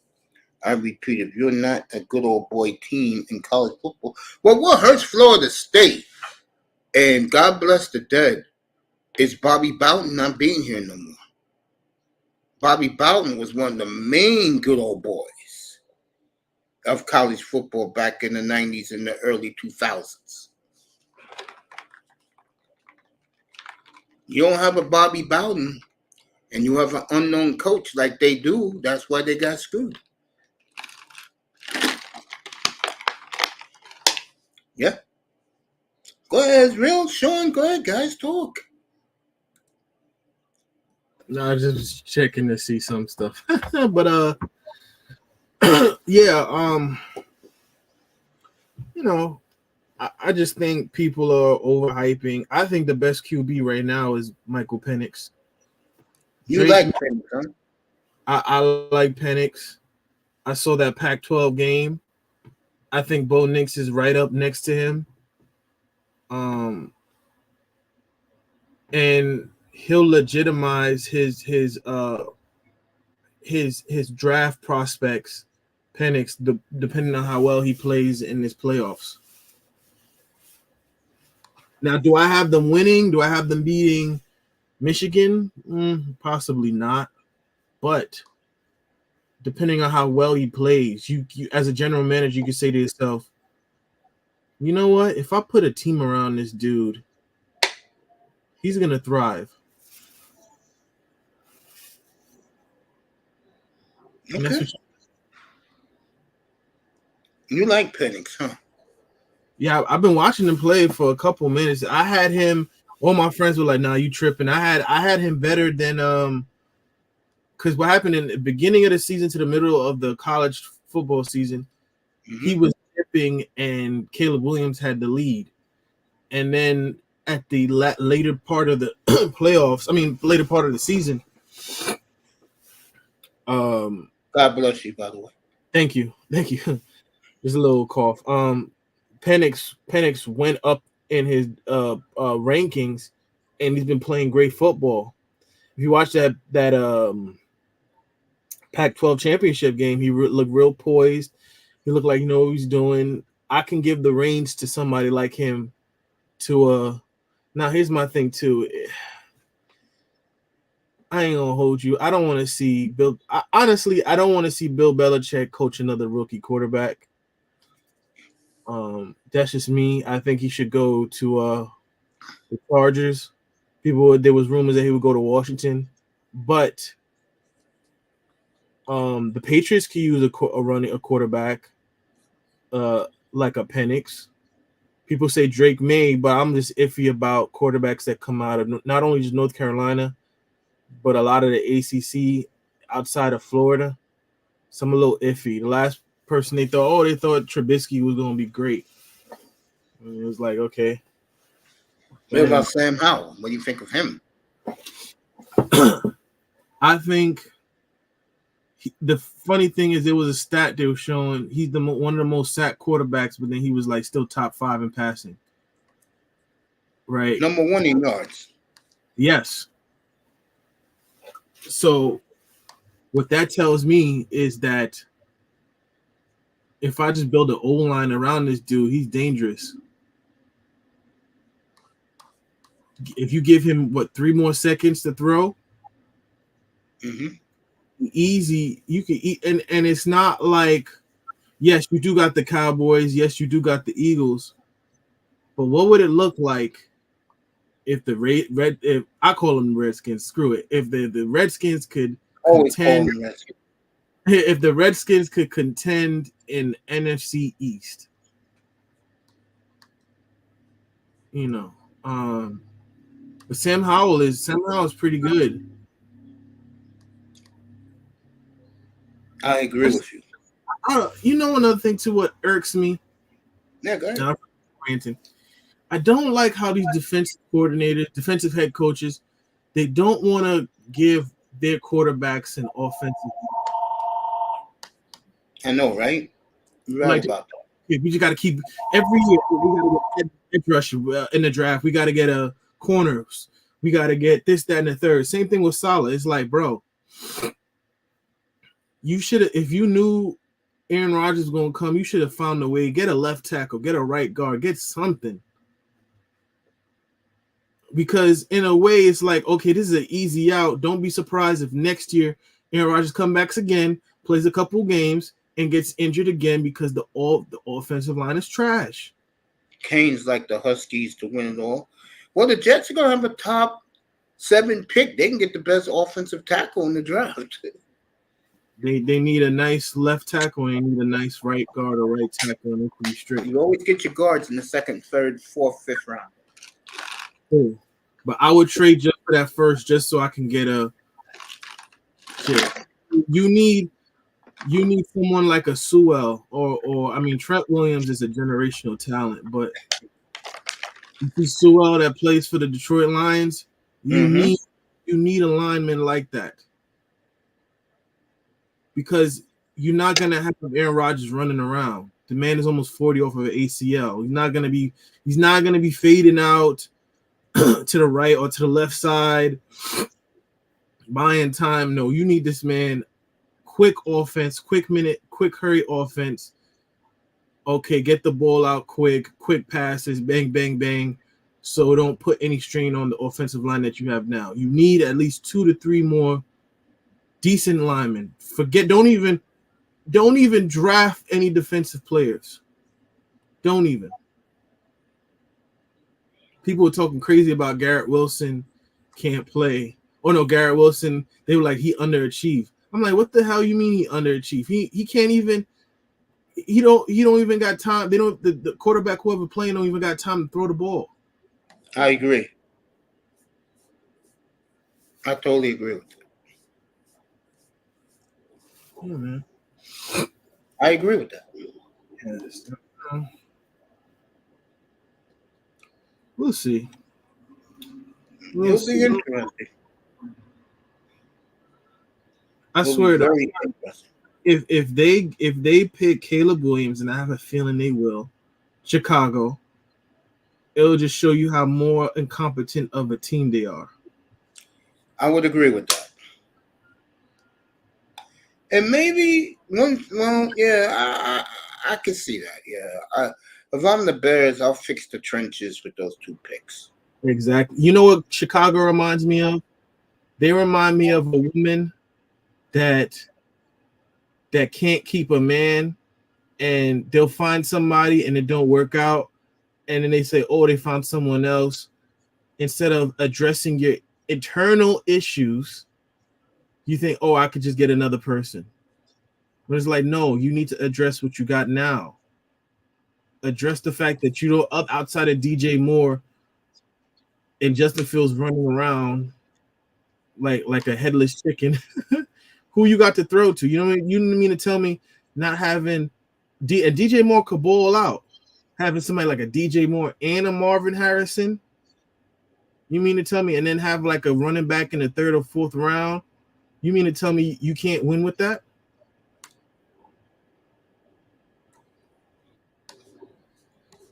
I would agree with that. I agree with you. Yeah. What you just said. Yeah. Yeah, I agree. I agree with that. No, the irony that would be a nice pair. Yeah. When you think about it. Play action. That would be a very nice pair. Yeah. If you think about it. Put those 2 together. They got the guy, his name starts, bless you again. His name starts with a K as the tight end. Yeah, he's pretty good. I know who you're talking about. He's pretty good. And people were saying this is going to happen. They hypothetically, let's say they draft Caleb Williams. It's not going to work out. And then what they're going to do is either they're going to get rid of the coach or the general manager or both. And they're going to have to start back from square one. So I agree. At this point, the focus should be, and Keyshawn Johnson's talking about it, build around your quarterback. People are saying, well, he's 7-26, but it's like, do you see this man, the quarterback, he's leading the league in quarterback rushing yards? Like, come on. You can't just, a lot of these people think you're just going to cut corner. Now, a situation doesn't have to be perfect. A great quarterback will make use of an imperfect situation, but you still got to give him something. And Chad Johnson was saying this recently. He was like, you could put Tom Brady, you could put Patrick Mahomes, you could put Jesus behind that Chicago offensive line, and they would still look bad. And I agree. Let me see. Let me read this. I'll tell you right now.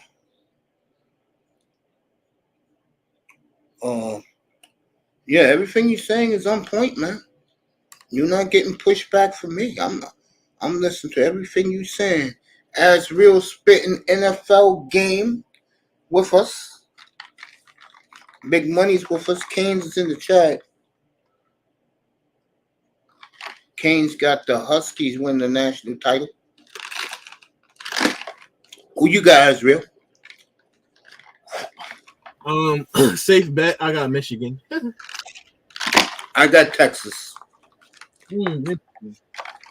Like I said it the other night, boy, you should have been up here Saturday night. Platinum Elite and Ball Golf, they was giving me heat because I said Florida-State would be out. And I was right again. And Florida-State, unfortunately. And I'll be honest, I think both teams are going to mail it in. That Florida-State versus Georgia game. That's not going to, because both teams are going, I got nothing to play for, so I don't really care. And that's how both of those teams see this game. Sad, but, that's how they look at it sometimes, folks. You know what I'm saying? Yeah. But like I said, who want to see FSU without a quarterback? To beat Bama, you have to have a quarterback. You got to be able to throw the ball. Anybody that played Saban that beat him, whether it was Deshaun Watson or Johnny Manziel, I believe, Yeah. Or even I think couple times he beat him. Cam Newton at Auburn. To contend with Saban, you have to have a quarterback that can throw and is not a game manager. I don't want to see TCU 2.0. I don't. And people need to get out their feelings and understand it's a business decision. You want to see competitive games. And I'm glad that they put the Texas-Washington game as your late game, New Year's night. Because I'm going to tell you right now, Alabama, Michigan's going to be boring. You think so? I think that's going to be one of the best better games. I mean, to me, I'm going to enjoy all of them. I like seeing Michigan play. They have they're projected to have 17 players in the upcoming draft. I like they're very physical. They're your typical Big Ten team. Yeah, they're gonna bludgeon you to death, as somebody has said recently on Fox. Like, they're going to get physical with you. They're gonna run the ball, and they're not afraid to just keep running the ball at you.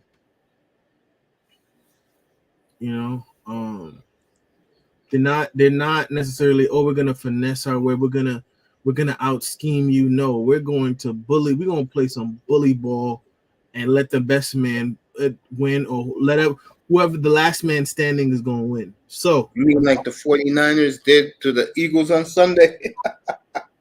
a lot of Eagles fans, they were like, a win is a win. But to me, if I was an Eagles fan, I'd be embarrassed. I watched that game. I would be embarrassed too.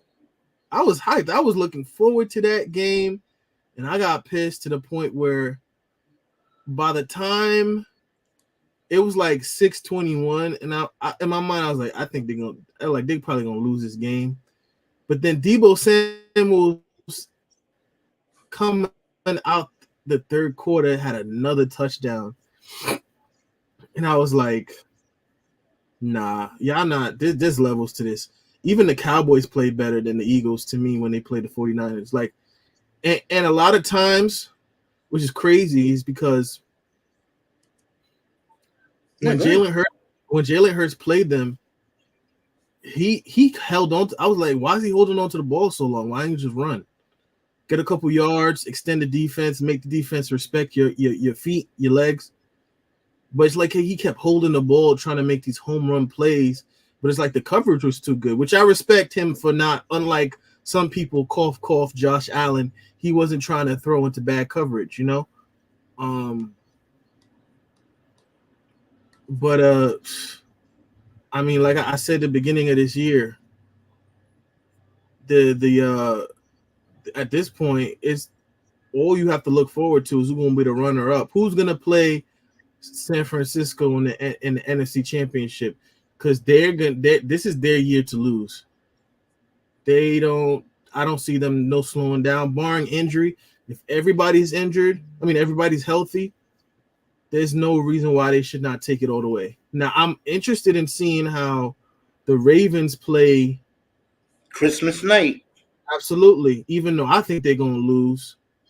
But it'll be nice because Lamar, unlike Jalen Hurts, he's not going to have as bit of a reluctance to run, right? Especially you don't got Mark Andrews. So I just think I think Ravens win that game. I wouldn't be surprised if they do. Now, like I said, the 49ers at this point, their only issue is just stay healthy. Try to get up that first. Them and the Ravens. Yeah, but just try to get that first round bye. Lock it up. Get your rest. Don't even play the last week. Don't even play your starters the full game. Playing for 2 quarters and then bench them. And I mean, you had to deal with Christian McCaffrey, and then you had to deal with Debo. Debo was on some Madden shit, man. Like, it's just crazy. Like, you could give him a screen and he just take that shit for 40, 50 yards. Boom. Yeah. You're right. I'm listening to you, man. Yeah. Keep spitting knowledge, brother. I'm sitting here listening to you. And that's another thing too. I ain't gonna hold you. People were saying this was true, but people were saying, "Oh, the secondary for the Eagles look old." But I'll tell you this: their defensive line look old as well. And I get it. The 49ers make everybody look like stop signs or like road cones or whatever you call them. Like, but yeah, man, it's the NFC. The NFC is there to lose. Yeah, I don't see who can beat them in the NFC.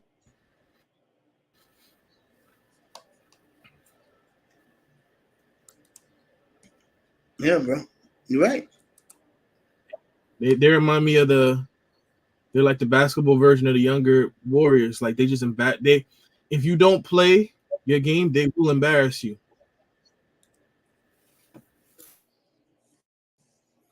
Yeah. I told you, bro, you're spitting knowledge, man. That's why you don't hear me saying that. I'm listening because you're speaking fast, brother. It's taking up the mic time. Sean, you don't got nothing to say, fam? Me? I'm just sitting there. Sean, I don't know what he's doing. I was saying Sean. I hope Sean probably went to sleep. Sean probably taking a nap right now. Yeah, he got to go to work in about 2 hours from now. Yeah, I just finished. You just finished work. I used to, at this time, finish work for me, as I'm just chilling here. The reason why I did the morning show is because I feel talking. Guys like you pull up you speak how you feel, bro. I like that shit, bro. I'm not a guy that want to hear myself talk. You feel me? Nah, I feel you. You don't want an echo chamber too. Exactly. Sean, you back, bro? Nah, I like guys to talk. If you bring common sense to the table, which you are doing this morning, my brother, I let you roll. That's how I do things up here, man. I appreciate that. Let me see. Speaking of, since the draft is soon to come up, Mm-hmm. I want to see potential draft prospects right now. Because we got Bo Nix, we got Ewers, and then we got Derek, we got May, right? Drake May, I'm sorry. They're saying Drake May might go to the Giants. I'll tell you right now, I'll say it again. That'll be interesting. This Tommy DeVito get a couple more wins, man. I think the Giants gonna have a nice problem to have, bro.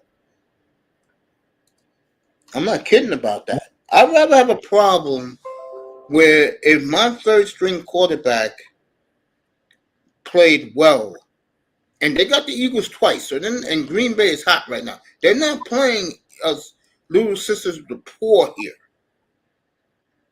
So he has every opportunity as real to compete for that job next summer. If he plays well the rest of the way. True. You got Michael Penix prospected to land to the Saints. That would be a good pickup. Isn't that kind of low though? That's what I'm saying. He might fuck around and see. Now here's the thing. He's projected to go 19th for the Saints, right? That's pretty low, don't you think? Now here, that's what I'm about to say. This, yeah. If he could ball out, you got the Falcons at 9. Mm-hmm. Got the Bucks at 11. Mm-hmm. And you got the Broncos at 13. You mean to tell me none of those teams could use a quarterback? Falcons can't use a quarterback. I mean, Russell Wilson, I don't know. They might keep Russell Wilson, I guess. But if I was Michael, I would take Michael Penix, have him stay for 1 year on the bench, and then see what I can do with Russell's contract and get rid of it. You know. I feel you. They got this dude. I forgot who they said was going to. Hold on, give me 1 sec. Somebody else. It's funny they don't got Jalen Daniels in the first round, which is interesting. He's the one that plays for LSU. Yeah. I agree with that, Michael. I think he should be in the first round. Yeah. I don't think there's nothing wrong with him. It's just I just think like his frame is just stuff like that. You're gonna have situations where you're gonna have an Andrew Luck where the nigga got this dude got lacerated ribs and shit. You know, football's too physical to be undersized in weight.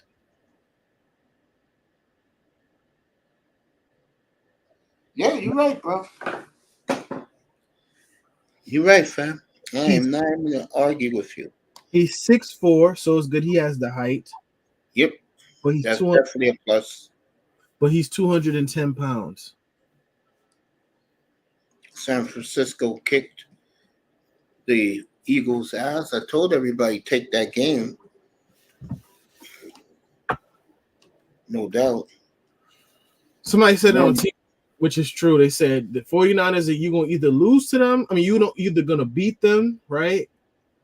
Because somebody either get injured or they're going to bust your ass. It's either one. I said all year long. they were going to beat the shit out of Philly, bro. Yep. Philly's whole year, in my opinion, is this game coming up. If they lose this game, Philadelphia's going to falter. I don't see Philadelphia as a 5th seed getting out of the NFC. I don't. Yeah. I don't see Dallas getting out of the NFC if they don't win the division. I don't see it. You definitely see that. I think San Francisco is going to end up number 1 anyway. Because they crushed both Dallas and Philly. I could see that. I could definitely see that. I could see Frisco's not losing another game, folks. Don't be surprised, depending on how it works out. If you tell me, if somebody came to the future, from the future and told me, hey, the Cowboys win the division, I wouldn't be surprised. But I don't see them as number 1, though. No. I see the Niners as number 1. Yeah. At this point, it's about who's runner-up. And then they play on Sunday Night Football, too? Oh, yes. All right, folks. San Francisco's schedule the rest of the way. Here we go. This is their schedule. They got Seattle this week. They're going to crush Seattle again. They're going to be Seattle. Even though Seattle played well against the Cowboys, they played great. Controversial calls by the referee.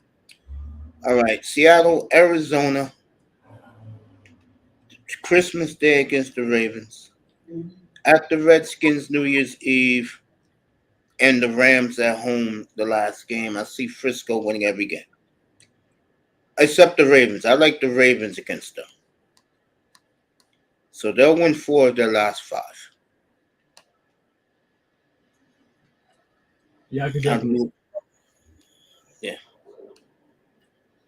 Yeah. So this Sunday, folks, we're going to have a doubleheader up here, a day-night doubleheader. The early game will be the Ravens and the Rams. That will be the early game. And then the night game, Dallas and Philly. Ravens and Rams is a big game, folks. I know you're saying, huh? It's a huge game. It really is. Because the Rams are right there with Green Bay to get that, and the Vikings to get that last 2 spots. Yeah. I think the Rams could come out and get one of the last spots too. That's what I'm saying. Yeah, I think the Rams could be dangerous. Yeah. I do. I think they could be real dangerous. What's his name? Shannon was talking. Shannon Sharp was saying him and Chad were talking about it on Sunday. They were like, "Do you think they're gonna ask Aaron Donald to take a pay cut?" And he was like, "Yeah, more than likely, yeah. So you get more players." I see Aaron Donald playing for new next year if they ask him that question. I'm that serious. I mean, you made your money. You got your Super Bowl ring. You're Defensive Player of the Year. You're locking in the Hall of Fame. Why you don't want to go for you can go for another run? You don't think you could beat I mean, who knows? Things happen next year and the year afterwards. In about 2 years, the whole NFL could change. I think I can see San Francisco winning back-to-back. But by the year after next year, you never know. You got Puka that's doing well. They were saying Cooper. They were also talking about if Cooper Kupp, would you? They said, quote unquote, make the business decision and let him go. Release him? I would. I mean, you said you would? Yeah. Too injury prone. Yeah. Because he used to get hit a lot. Like he is probably, honestly, he's probably the best white receiver that I've ever seen play. You never seen Chris Collinsworth play? Oh no, I know for when he played for the Seahawks. Yeah, he used to catch some nice balls. He had great hands too. But you know, I'd say in the last 10 to 15 years, best white wide receiver. Collinsworth was nice because I saw the documentary they had on him when he played for the Seahawks. But Cooper Kupp, man, like when they won the Super Bowl, like he was doing everything. You're right, man. Man, that's real. You know what I love about you, bro? You bring a lot to the table, bro. I try. You are a great panelist, bro. You know what the hell you're talking about? I try. All I do is sit here and listen, sitting up here listening to you because you're making a lot of sense. I learned a lot from you, man. Because I was like, yeah, go ahead. Now I used to think like, damn, with my skills, you know, I'm a Steelers fan. Now I was like, now we need to get rid of everybody. We need to get rid of running game. He's not doing anything. And then you were like, you know, what about your O-line? I was like, I told you that. I was like, yeah, you're right. Like it took me a while. And I was like, yeah, Mace is right. I don't think I'm right all the time, but I observe. And I'm a fan of the NFL. You know, I love football like you do, man. Yeah. I would like to see Bo Nix on the Steelers, to be honest with you. Bo Nix? Yeah. I just think he's see that. I think he's the most NFL ready quarterback. Yeah. Okay. I'm listening to you, man. You know, I'm the type of guy I'm not the type of guy who always disagree with somebody to be an asshole. I listen to what people have to say. Speaking of which, did you ever watch that OSU game versus Michigan? I don't know if you watched that game. That was like last. Yeah, I saw that game. Yeah, or like 2 Saturdays ago. You know, their quarterback. Yesterday he said he's headed for OSU. He's headed to the transfer portal. That dumb. He sucks anyway. Yeah, Kyle McCord and yeah, and people saying the reason why, rumor has it, they got this 5-star recruit. They call him Air Nolan, coming out of college, and they got videos of him meeting Coach Day, that's for the OSU. So they're saying he's more than likely he might redshirt, might start, but you know, they were saying that was people in the comment section was like that was a forced transfer portal. You know, because you feel like he can't win the big games. But I just feel like this it's like if you're a quality player, like if you're Justin Fields trying to be like an all-time great Clemson team, like there's nothing, you know. I mean, yeah, there's a difference between him and Kyle McCord, but sometimes there's just great teams, man. Just great. It's a college thing. It's great teams. It's hard to overcome that.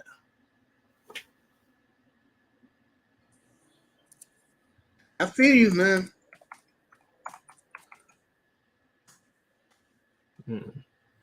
And start P in the chat. Why are you surprised that Love dominated the Chiefs defense, which he did? The Chiefs had no answers for Jordan Love, bro. And you know what I loved about Jordan Love? Something that people are talking about? What a job by Jordan Love countering every move the Chiefs defensive coordinator tried to throw at him. You know what that tells you, folks? Something I told as real is real.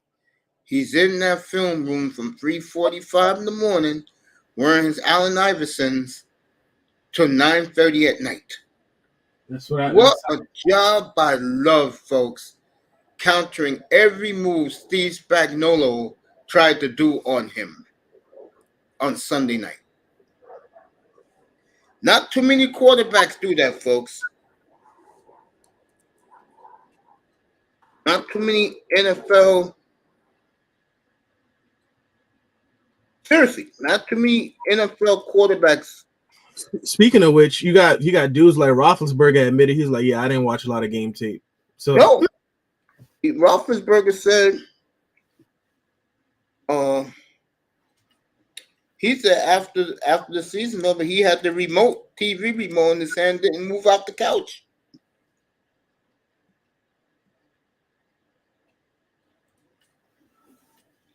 Take this for another 20 minutes. Now let everybody enjoy their lunch. I'll be back tonight to give out the 6 game balls tonight. I'll be on at 7:30 Eastern time. Hey, seriously, bro. I was surprised. Seriously. Tell me how many quarterbacks plays a cat-mouse game with the other team defensive coordinator for the world to see. They don't play no more. They all retired. There you go. That was brilliant by Jordan Love to counter everything Steve Spagnuolo tried to throw at him. And Steve Spagnuolo is no slouch. Top defensive coordinator in the game. They're the reason why the Chiefs are in most of these games, because if it wasn't for him, a lot of these would be blowouts that the Chiefs are playing because their offense looked just out of whack. Yeah, you're right. Let me say this real quick. Canes, I told everybody to go check out Tyreek Hill, but the problem with Tyreek Hill's show is, and I hate to say this about the brother, the reason why his show doesn't rock with a lot of football fans and stuff like that is because it's just him and his homeboy chatting in his backyard, bro. And that doesn't impress people. You know what I'm saying? And he does all of his talking on Twitter. Now, if he got when they play Dallas in 2 weeks, if he can get Micah Parsons in the studio, because you know those two don't like each other, then people will watch more. I mean, he got nearly 3 million subscribers. Yeah, because he's Tyreek Hill, and Dolphin fans and Chief fans listen to him. Everybody else don't care about him. I'm being real. Not him, the player, him doing a podcast. It doesn't excite you. That's why. I agree. Now, as real, do you watch The Pivot? I don't watch Tyreek. I wouldn't be opposed to it, but I don't watch it either. But let me say, he doesn't bring nothing to the table. That's why. You know why? Because I'm busy watching Chad and Shannon Sharp. As soon as the game ends, I'm watching. So you're staying up to 3 o'clock in the morning to watch those two? Hell yeah! I be cleaning my house, listening to Shannon and Chad. They are great. No lie. Let me tell you this: every stream they have, every live stream they have over 20,000 people, if not 19,000. It's between 19 and 20,000 people. You know why? And I'm not a hater. I'm just gonna tell you the truth. They reach to a black audience. I agree. And that's why they click. And you know, Chad is a nice person, man. Like, he's very, say what you want, you know, but he's very relatable in the sense how he comes across as a genuine person. Oh, I love him. I loved him as a player in Cincinnati. Yeah. I can't believe I'm saying this. 20 years ago when he first blew up. What's up, Computer Geek? I think Tyreek Hill's show would be better if he would bring on NFL players, current and past. Well, he bring on Dolphin players, but I hate to say this to you, Canes. Most of the country don't care about the Dolphins nor their players. He brings on Dolphin players, but no one cares. Not as much, yeah, unless you're in the Florida area. So yeah, unless you're a Dolphin fan or a Chief fan, He doesn't connect with the sports fan like an as real. He will not connect to an as real. As real's gonna watch that for 5 minutes. You go, yeah, man. Can this guy talk a little bit like he's intelligent? And he's clicking to another channel. I'm dead serious. I mean, bro, you know I love my boy. I love Tyreek, but I cannot take his show, bro. Yeah. Another thing, that's funny you say that. I like what Kane said. Bring all NFL players current and past. But what I'm telling you, Keynes, is all he brings on is Dolphin players. That's what I'm telling you. That's all he brings on, and no one cares about Dolphin players. I mean, nobody wants to hear from Tua. He's too boring. Waddle? Really? I don't see Waddle other than Dolphin fans tickling the national audience fancy. Yeah, do it like once a month or like at most twice a month, and then mix it up and have other players come in. Bro, Tyreek doesn't care. You know why? You know how much it costs for that man to put his podcast together? If you ever watch it, probably less than $500. Yeah, it look like he's doing it from his His patio, bro. His backyard. Yeah. He don't really care like that, I don't think. Exactly. He got his 3 million viewers. He's making his money. He don't give a F, because one thing about Tyreek Hill, you ever watch the show, folks? He likes to talk among himself. In other words, him and his buddy, they just talk. They diss other players around the NFL, and that's what they do for 2 hours, and Tyreek is out the door. You ain't lying about that. Now, if you're Micah Parsons, here's the big difference. Watch Micah Parsons on Van Miller's podcast. They're getting ballers on those shows. Really? Yeah, serious. Micah Parsons podcast. Very interesting. Yeah. Watch Micah Parsons. He's getting guys on that show. Really, real talk, he is. No, you talking Micah Parsons and look at his studio in his house, bro, that's a guy that did it right. Tyreek, on the other hand, he's like the rest of us YouTubers. He's like me. You look at my back. Let me show you my background right now. I think I'm lying about this. Probably got a better background. You got a better background than him. Yeah. At least that's you got me right now with the sun shining in my window. Yeah. That Tyreek has worse than me. I'm serious. Yeah. I'm gonna do it. My studio, I'm gonna build around it now. Hang up some jerseys, and on the other side, I'm planning on doing something that's gonna look nice in the background. You know, Tyreek is just him, his buddy, killing players around the league, bro. Sitting around and just talking among themselves. And like I said, for him to do his podcast, it probably didn't cost him more than $500, bro. I agree. It looks raggedy, and I give the brother credit. Because he's Tyreek Hill, he got nearly 3 million subscribers. Yeah. I think players like him, they figure, oh, everybody else is doing a podcast. Mm-hmm. Good one. Yeah, he's not like Gilbert Arenas. Like Gilbert Arenas, what makes his podcast good, he's bringing on NBA guys. He had on YouTube, what's the chick name? Kelly Monaco, who I could care less about, but as he dissed the brother, because he said, you actually get women? And Gilbert Arenas looked at him like, he didn't want to say it, but it was like, bitch, you crazy?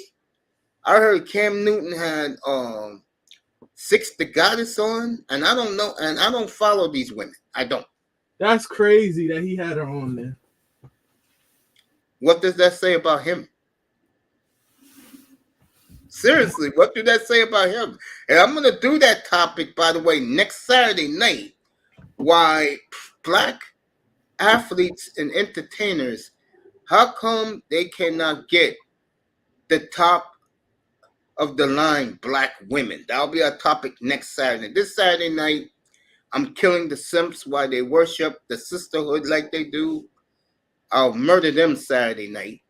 Next Saturday night is that episode about how come top-notch black entertainers and black athletes do not pull top-of-the-line black women. I know the reason, but we'll talk about that next Saturday night.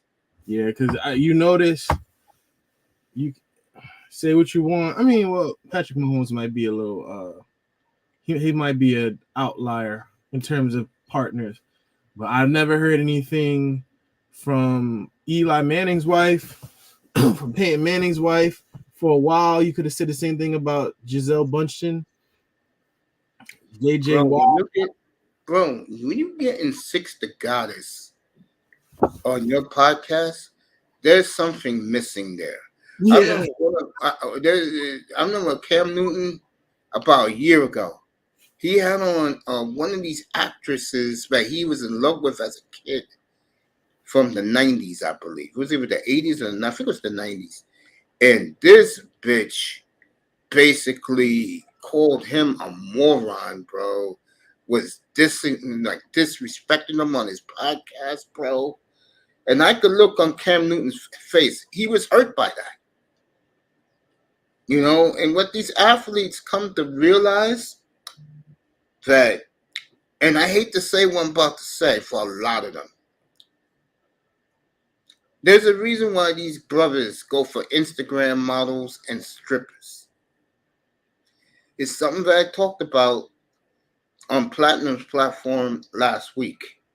A lot of them, I hate to say it, when you get a higher education, you act like the majority of this society. In other words, when you look at the sisterhood, the highest educated of those women, I would say 90% of them are not with a black man. And there's a reason why. They have that I'm better than you elitist attitude. It allowed them, and we'll talk about this next Saturday night. If you didn't hear about Puffy Combs, let me tell you his sad-ass story. I think it was like a week and a half ago, right? He paid that chick $100 million. Yeah. You know that chick is laying up with a white dude and he pumped 2 kids in her. You know who's the biggest winner in all that? Him. Oh, hell yes. You notice none of the women call him Dusty? Nope. Because if it was a black man, they were like, I can't even believe he would even have her be allowed to deal with Diddy. And look, girl, oh, you know what they would say? Go ahead, brother. Cassie needs to leave him because now she got that money. He's gonna take advantage of her just like how Diddy took advantage of her. So I don't see she's pretty much got a big settlement. I don't see nobody saying, you know what, she needs to go and get a man that's worth that does better than her. No black woman. What's he gonna do? Go to like Janet Jackson and at the time Rihanna being with a fucking Arab oil sheik? Yeah. Was the topic Canes? I'm just giving a preview of what Niggerland would be episode 3 next Saturday night. It's going to be about how guys like Diddy let his ex-girl play him, and she's laying up with a white guy who every day that man jogs is singing Every Breath You Take. Really? Boy, you cannot make this. That's next Saturday night. How come your top-of-the-line black men cannot pull top-of-the-line black women? Mm-hmm. And let me tell you, top-of-the-line black women, soon as they get that degree, which is the PhD and whatever, a lot of these hoes are moving to Europe. You want to know why? Because that's where the slave masters come from. And a lot of these women, and a lot of them are dime pieces, fellas. A lot of them would rather be a concubine for a white man than be a queen for a very... All you have to do is look at Robert Smith and Byron Allen. They're the two richest black men in America. And what did they do? When they had black wives, they divorced both of them and well, white women. Do you want to know why? Let me tell you why. And we're going to do a lot of this next Saturday night because those two women were never satisfied what their black man did for them. They always question. Yet this man got 10 billion in the bank. The other guy got 7 billion in the bank. And these dumb hoes are still questioning billionaires. But if it was a white guy or a guy from Portugal or from Madrid, Spain, that bitch is smiling like a hole in heat. No. Facts. You should pull up for that, bro. I started this Saturday night, destroyed Malika Andrews in the sisterhood. And this Saturday night, I'm going to destroy the simps. And next Saturday night, I'm doing this topic that we're talking about right here. And I think it's going to be good. That these losers this Saturday night, these simps, worshiping these women, and these women don't give a rat's ass about their sorry asses. Their sorry, weak asses. So I'll be up here 8:15 Saturday night for that one. And then next Saturday night, we'll do the select black men in high places cannot pull black women of high places. And I just gave you a little example why. And basically, just for this audience right here in this morning show, these women who are the PhD hoes and all this, they're always going to believe anyone but a black man's ice is colder. That's the bottom line. And I'm going to outline why the pro athlete, I said it last week, and I'm glad a lot of Platinum Elite's audience agreed with me. It has a lot to do with the education. And we'll do that next week. Next Saturday night, we'll talk about that. 8:15 Eastern time. We'll do that show. And I think it's going to be a good one, talking about that. And then the week after, I don't know what the Instagram model, my OnlyFans model's name is. We're going to kill the white nigger in 2 weeks. We're going to have fun making for the Travis Kelce's of the world. We will destroy those wannabe Negroes in 2 weeks, folks. Get ready for that one.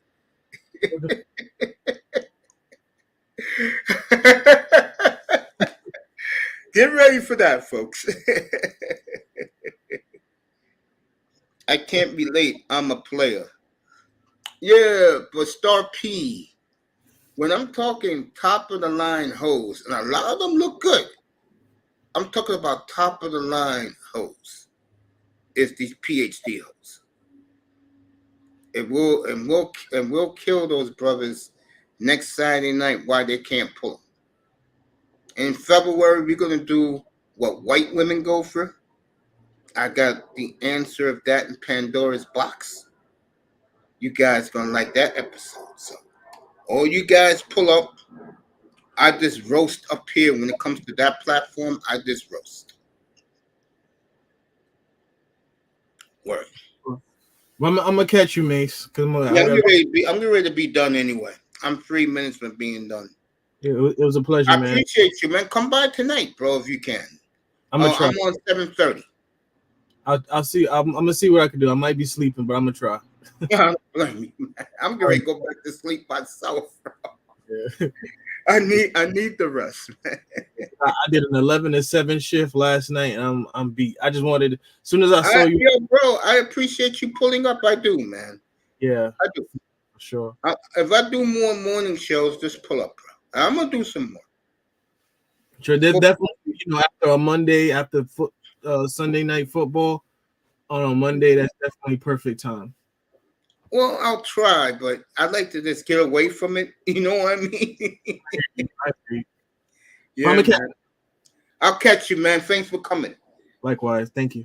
You too, man. Have a great day. As Real's with us, I am about to be out the door. I want to thank Canes. I'm gonna give you a call in a little bit. I want to thank Star P. What up, though? What up, though? What up, though? Yeah, though. Hella Factory. Thank Kane's Computer Geek. Who else? Big Money Sean. I want to thank all you guys for pulling up. You guys were great. Grandmaster Flex, which is Pete. Love you, Pete. Should have pulled up, bro. We'll let you come up and talk a little bit. Pete, pull up tonight, bro. Hey, Canes, if you could hit Pete up, tell him to pull up tonight. It's Akuma. Thanks for coming. My baby girl was up here this morning. Miss V. Make it go viral. Crime podcast. C is blown up. Very proud of her. And I just want to say thank you to all you guys. Let me hear this. The SEC has the biggest sponsors in college football. Dr. Pepper, Allstate. There is no way they're going to let a playoff go down without a SEC team. Hey, I tried to tell them this Saturday night. I know Fins is not here anymore. Hey, you know me. I was your biggest supporter this year in the country that's now a Florida-State fan, and I'm a Hurricanes fan. And I fought Florida State. Iman, I love you, bro. I'll see you tonight. Third Ward is awesome. I love you, man. Even though we disagree on a lot, I love you, bro. And brother love, I love you. Appreciate you, man. And T, salute. And I love you. Miss V, stay gorgeous, honey. And I'm sorry about your Buckeyes. I will see you guys in exactly 8 hours. And I appreciate all you guys coming in. People in the clouds, thank you. Slam that like button on your way out. And I'll see you tonight.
All right, everybody, have a great morning. Enjoy your lunch. Enjoy your day at the plantation. I will see you all tonight in exactly 8 hours from now. Good day from the Oasis. I'll see you tonight.